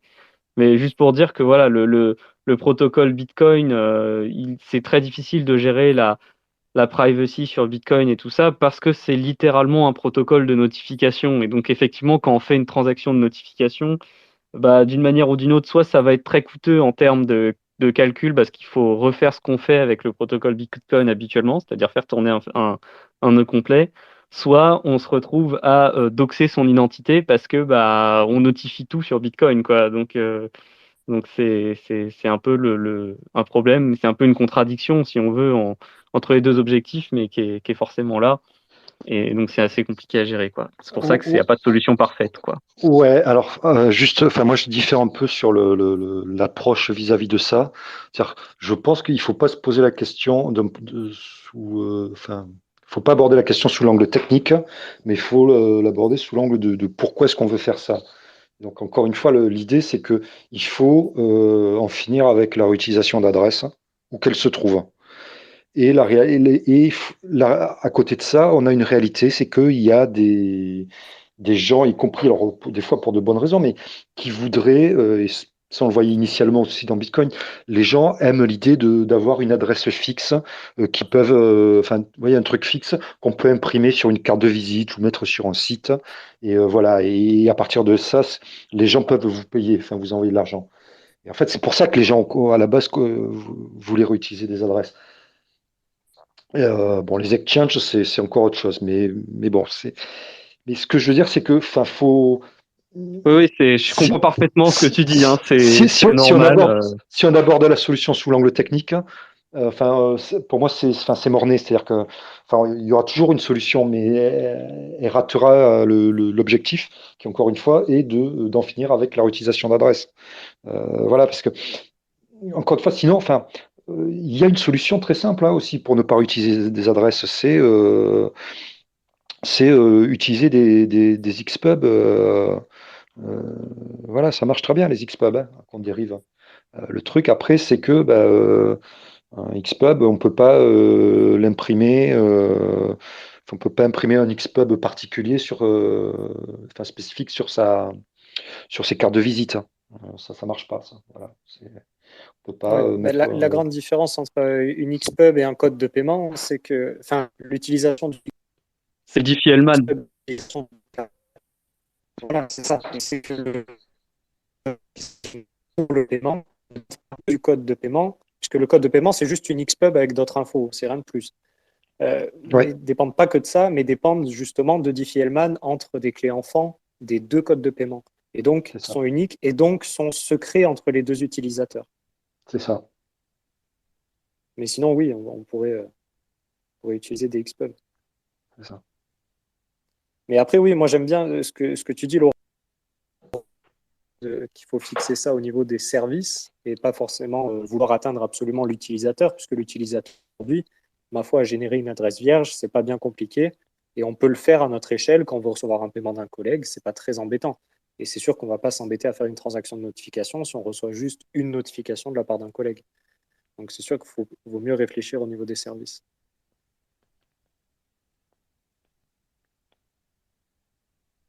Est-ce qu'il y a peut-être des questions de quelqu'un d'autre ou quelqu'un qui veut parler?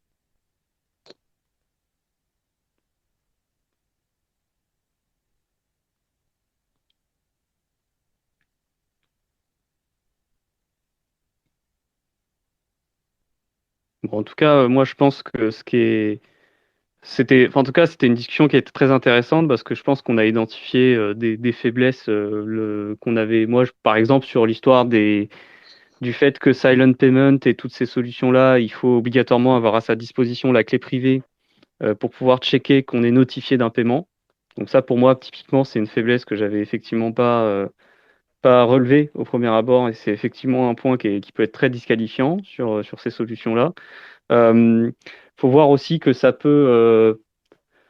voilà, ce qu'avait dit Laurent sur le fait que grâce à la transaction de notification, on sait qu'on est notifié, donc on pourra sauvegarder qu'il va falloir faire un Diffie-Hellman dans le futur pour pouvoir récupérer son paiement lorsqu'on n'a pas accès à la clé privée.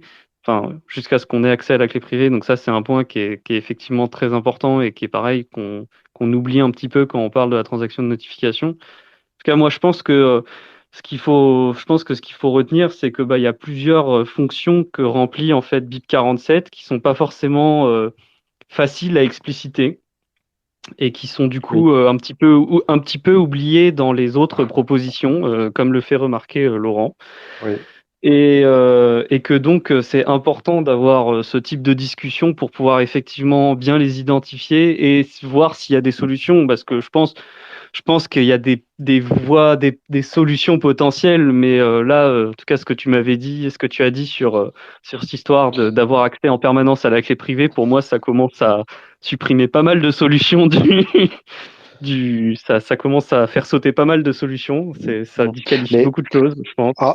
après, encore une fois, hein, ça ne veut pas dire qu'il faut tout jeter. Enfin, voilà, parce que genre, enfin, potentiellement, il y a du bon, enfin, il y a des parties intéressantes dans chaque solution. Enfin, voilà, mais par contre, ouais, je pense que c'est important de quand même comme tu dis, de lister les fonctionnalités qui sont importantes, voilà, pour une adoption importante. Et enfin, c'est ce que j'ai dit en intro, mais enfin, je insistais dessus parce que au final, je pense que le plus important, c'est que il faut qu'on arrive à percer ce plafond de verre qu'il y a à 50%. Ça fait des années en fait voilà, on n'arrive pas à améliorer la situation et qui en fait pourrit tout, encore une fois, et notamment au niveau des services. C'est ce qui pourrit tout, y compris le travail qui est fait par les wallets grand public. Voilà. Donc le progrès, en fait, les gains, ils sont vraiment à ce niveau-là. Alors, ça prendra du temps, hein, y compris en termes d'adoption, mais comme je disais au début, si on n'a pas une solution qui marche, enfin qui est adoptable par ces services-là, il n'y aura jamais de progrès qui seront faits. Donc, la première étape, c'est déjà d'avoir une solution qui est adoptable par ces services. Et après, on pourra aller la vendre, quoi. Voilà. Un Et autre point est-ce que que je tu... voulais. Ouais, Non, si tu vas-y, veux. vas-y, j'avais une autre question, mais vas-y si tu as un truc dans le sujet, pareil. Un autre point que j'ai pas abordé parce que dans le feu de l'action, bah, on oublie, c'est que oui, on a dit que sur les silent payments, il était nécessaire de rescanner toute la chaîne. Alors, c'est vrai si on veut tout l'historique des paiements. Si par contre on ne veut que savoir où est l'argent et récupérer son argent, il suffit de scanner l'UTXO7. Mais bon, c'est pour modérer le besoin en ressources de calcul que peut nécessiter le silent payment, puisqu'il n'y a pas besoin de rescanner tout l'historique de transactions depuis la dernière fois qu'on s'est connecté, juste l'UTXO7. Mais bon, c'est pas non plus la panacée, hein. Voilà, c'était ce que je voulais rajouter. Ouais, du coup, en fait, tu traces juste les outputs qui pointent vers ton code de paiement. C'est Les l'idée. UTXO, donc les outputs non dépensés. Ok. Oui, oui. Ok. Moi, j'avais une autre question, si, à moins que vous vouliez rester sur toujours ce sujet, mais c'est une autre question un peu plus générale. Qu'est-ce que je voulais dire? Euh, oui, est-ce que finalement, la solution... Ah ben, il y a Laurent, je crois qu'il est parti. Il est en connexion. C'était surtout pour Laurent. Il est Mais en est-ce qu'il... double surtout là. Ouais, je sais pas s'il m'entend.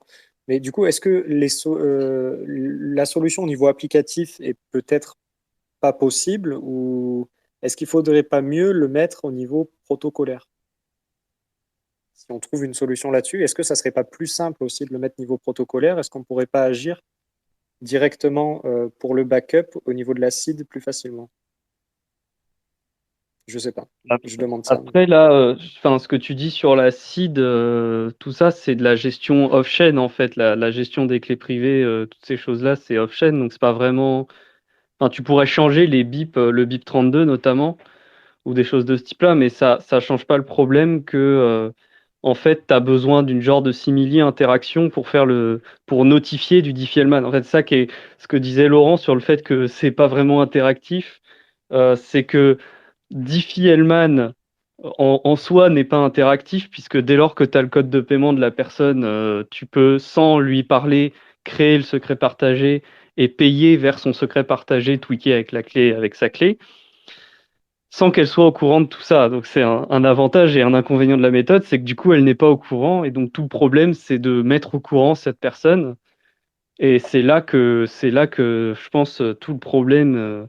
C'est là qu'il y a le vrai problème pour les exchanges. Comment on met au courant un exchange qu'on l'a payé et que c'est bien nous qui l'avons payé et là, ça devient très compliqué. Et je Ouais. sais Et pas si un après, protocole peut y faire quelque chose parce que tu vois que c'est pas une question de manipulation de cryptographie ou quoi, c'est plus une question de juste mettre au courant quelqu'un, quoi. C'est un peu bizarre, quoi. ouais, et finalement, la meilleure façon de mettre au courant quelqu'un d'un paiement Bitcoin, ben, c'est d'utiliser Bitcoin. Et Bah, pareil, la ouais, meilleure c'est tout le façon de sens. faire un Ouais. backup de son portefeuille Bitcoin, c'est d'utiliser Bitcoin comme système de backup, puisque c'est le parfait système de backup pour ce qu'on veut faire finalement. Puisque la donnée sera toujours accessible. Enfin, en tout cas, si elle est plus accessible, c'est-à-dire que dans tous les cas, on ne peut plus utiliser Bitcoin. Et surtout, elle est dynamique. ça nous permet de faire un backup dynamique qui n'est pas possible à partir de l'acide, par définition. Puisqu'on a toujours besoin d'actualiser avec les nouveaux paiements. Donc c'est un backup dynamique. Je ne sais pas comment vous appelez ça, vous, dans l'informatique. Voilà. Ok, Ouais, bon, c'est un peu ça. du coup, Ça me fait l'ATX, ça me fait penser un petit peu à des réflexions qui avaient été faites sur ce qu'avaient dit les Laurent sur les backups pour Lightning, qui est une difficulté aussi. Et il y avait eu des propositions de type je fais un backup en faisant en sorte que quand je me connecte à un nœud public, je fais un Diffie-Hellman avec sa clé publique pour en fait générer les clés privées qui vont être utilisées dans le channel de mon côté. Donc tu vois, c'est typiquement, pour représenter un peu le truc, c'est comme si à la place de faire une transaction de notification, tu faisais une transaction d'ouverture de canal, tu vois. C'est avec le code de paiement du gars. Ils avaient essayé ce genre de proposition, mais le problème, c'est du coup enfin, que ça marche qu'avec les canaux publics. Donc encore une fois, ça utilise le gossip de Lightning Network pour te tenir au courant qu'il existe un nœud public qui a cette clé et que du coup, quand tu vas essayer de restaurer depuis ton backup, il faut essayer de faire un Diffie-Hellman avec ce mec-là pour voir si tu n'as pas un canal de paiement, quoi. Et tu vois, pour avoir un backup qui soit juste la seed du nœud Lightning, quoi, et pas toutes les outils EXO de channel, etc. Mais le problème, c'est que voilà, du coup, tu es dépendant du gossip, donc du réseau de broadcast de Lightning Network pour broadcaster tout ce qui est annonce de canaux et frais des opérateurs de routage. Et donc, en fait, c'est un petit peu c'est très proche de Bitcoin, parce que Bitcoin, c'est un réseau de broadcasting qui te met au courant de tout ce qui se passe sur le réseau. Et donc, oui, effectivement, c'est très proche, quoi. Donc, en fait, tu te rends compte qu'effectivement, pour avoir des genres de backup dynamiques, comme tu dis, bah, il n'y a pas 36. Enfin, en fait, c'est pas possible. Il faut que tu demandes à quelqu'un de retenir pour toi ce qui est dynamique. Et donc, en fait, c'est juste que quand tu le fais avec Bitcoin, tu demandes ça au nœud Bitcoin, quoi. Donc après, bah, c'est là donc on qu'on peut pas repart faire mieux. sur. Bah, je Enfin, sur pense que ce c'est pas sujet, on peut pas faire possible. mieux. Je Ouais. pense que c'est pas possible, en fait, parce Donc, que à la limite, peut-être, je dis peut-être, un truc qui est développé par les gens qui font RGB, les LNPVP, c'est ce qu'ils appellent Storm pour faire du stockage décentralisé avec des bons incentives. Maintenant, je ne connais pas en détail, je sais que ça existe, et peut-être que ça résout ce problème de gestion de données dynamiques, tu vois, mais bon, je pense que c'est comme tout, c'est pas parfait. Il y a moyen que, même s'il y a des incitations financières, des gens perdent des données et tout. C'est pas comme le réseau Bitcoin où tout le monde réplique toutes les données, quoi. Donc voilà, je Et pense ça, qu'effectivement, il n'y a finalement, pas plus. si on y réfléchit sur ce backup, en fait, c'est la même utilisation que ce soit sur Silent Payment ou sur BIP47. C'est-à-dire qu'on utilise la chaîne Bitcoin comme backup. Ouais, alors après, On c'est que utilise bah, du coup, Bitcoin. voilà, tu l'utilises plus ou moins explicitement, tu fais retenir des données Pas de la même manière. à la chaîne, quoi. C'est juste que dans Silent Payment, bon, bah, c'est un Diffie-Hellman chelou avec des inputs, avec l'input qui va donner quelque chose qui check, qui match en output. Et c'est ça qui va te faire le backup. C'est que du coup, tu vas te dire, ah, bah, du coup, là, il y a quelque chose qui est à moi là-dedans. Et tu vas le récupérer. C'est comme ça que tu pourras le voir a posteriori. Dans la transaction de notification, bah, du coup, c'est l'OP return, c'est encore plus explicite, quoi, que c'est de la donnée Et à retenir. du coup, on n'a pas trop entendu Lounès, mais j'ai l'impression que là, sur Silent Payments, on est en unanimously discouraged for implementation. On peut fermer le Ah truc. bah oui, oui, hein.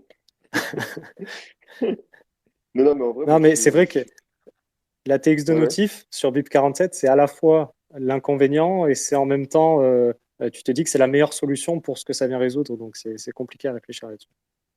Bah, le vrai, enfin, j'ai l'impression, hein, d'après tout ce qu'on a dit, le vrai problème, c'est pas tellement qu'il y ait une TX de notif, c'est plutôt qu'elle fasse de l'adresse reuse by design. Enfin, j'ai l'impression que le vrai souci, Non, c'est ça, quoi. ben, Non? c'est un des soucis, mais le souci pour moi de base, c'est que ben, c'est chiant la transaction de notification, quoi. Il faut payer des frais de minage. Si là ça va Bah, en ce moment, tu peux la ça faire tranquillement. dépend, Mais sauf si ta transaction de notification est aussi entre guillemets, une vraie transaction. qui paye en fait Mm. la proposition de Taproot Efficient Reusable Taproot Addresses. Au départ, c'était de dire ça aussi, c'était on peut faire une transaction de notification qui a une vraie utilité, enfin je veux dire qui est aussi une transaction, quoi. Avec sachant que voilà, en y repensant aussi, le problème de ça, c'est que ça suppose une interaction au moment de cette transaction, qu'il n'y a pas dans le cas de BIP47, parce que dans le cas de BIP47, c'est une adresse statique. Dans le cas d'Efficient Reusable Taproot Addresses, pour qu'il n'y ait pas d'adresse reuse, il faut que le receveur soit en mesure d'interagir avec l'émetteur, enfin le payeur, pour fournir une nouvelle adresse par une dérivation, enfin je veux dire juste normale, quoi. Sinon, il va y avoir de l'adresse reuse, donc c'est aussi un point un peu différent. Donc voilà, c'est pas simple. il y a plein de paramètres. Après, je pense sur l'histoire de Reusable Taproot Address, en fait, la première transaction, c'est très proche de Silent Payment quand même, hein. La première transaction, c'est un check de relation entre la sortie qui paye et la sortie de retour de change, qui va servir de check de notification.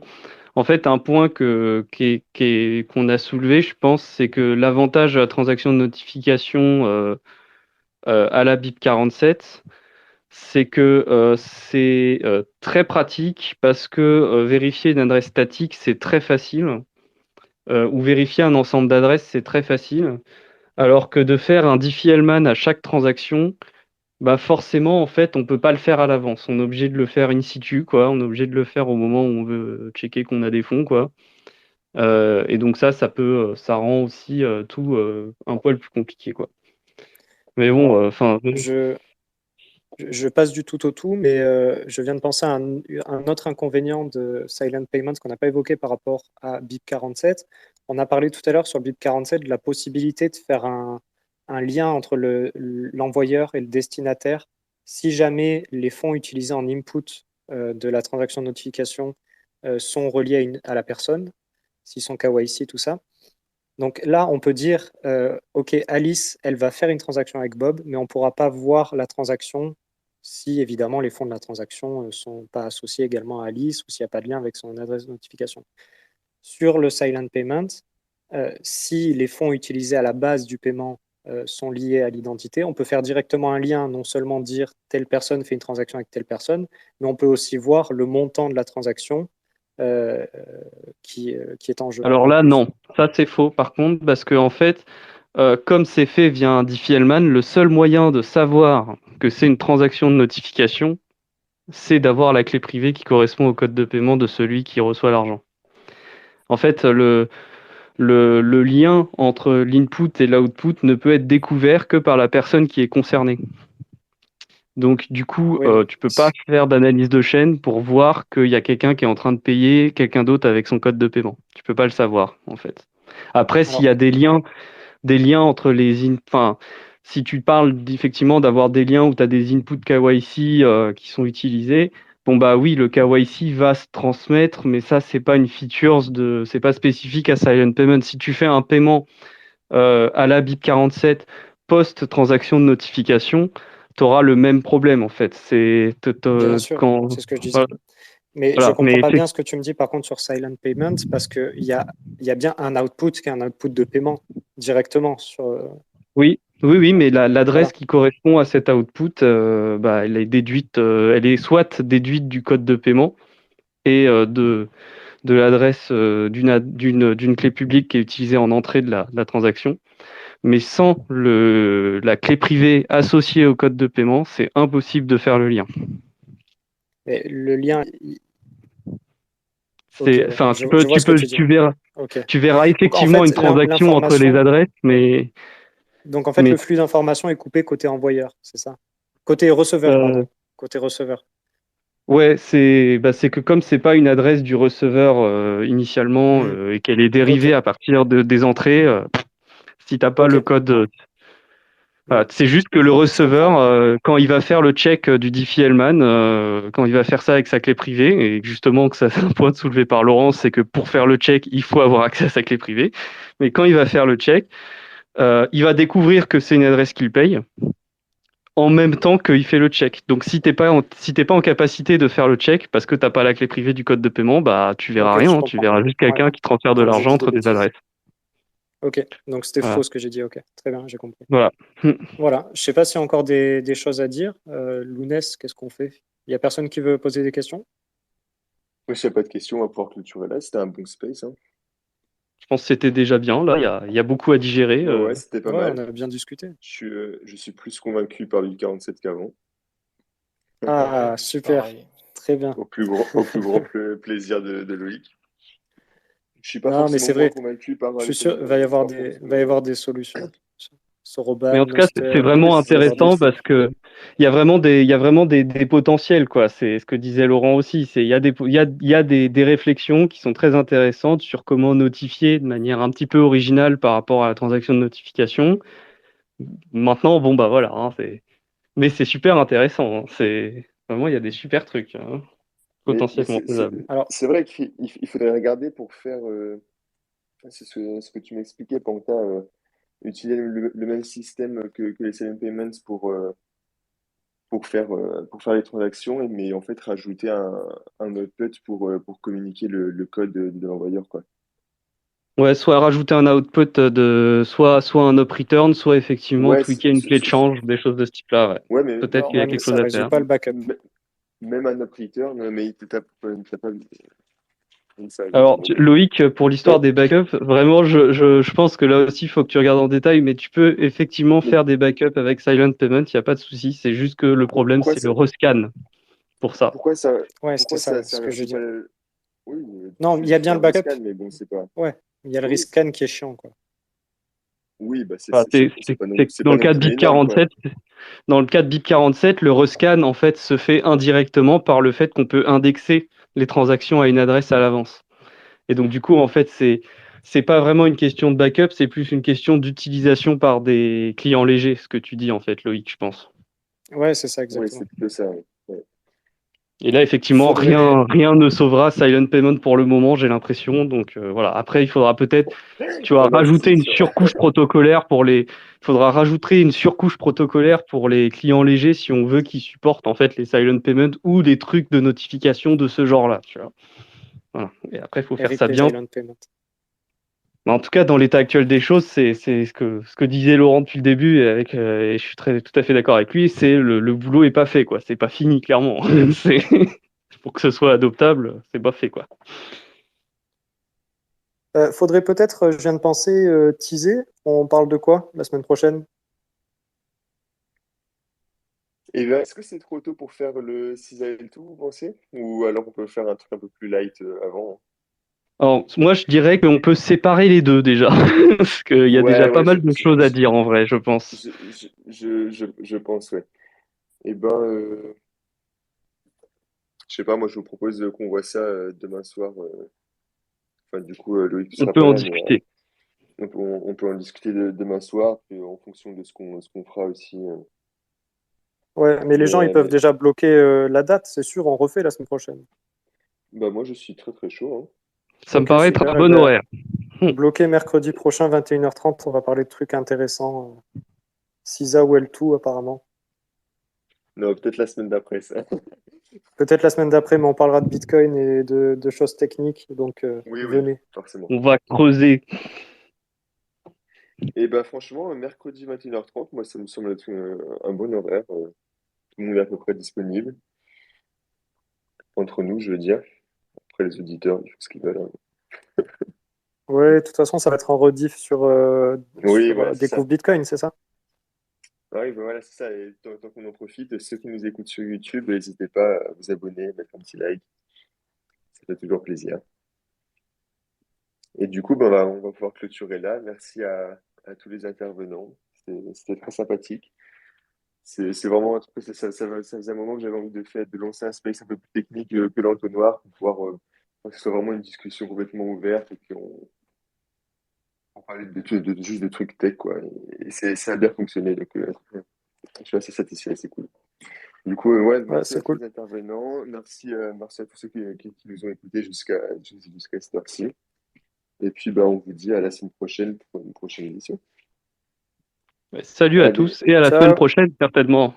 Et merci beaucoup, Laurent, d'être venu. C'était cool d'avoir un expert du sujet. Merci beaucoup. Merci Laurent. Ouais, Merci. beaucoup, Laurent. C'était sympa. Merci à vous. Allez, bonne soirée. Salut. Bonne Salut. soirée, à bientôt. Au Bonne revoir. soirée tout le monde.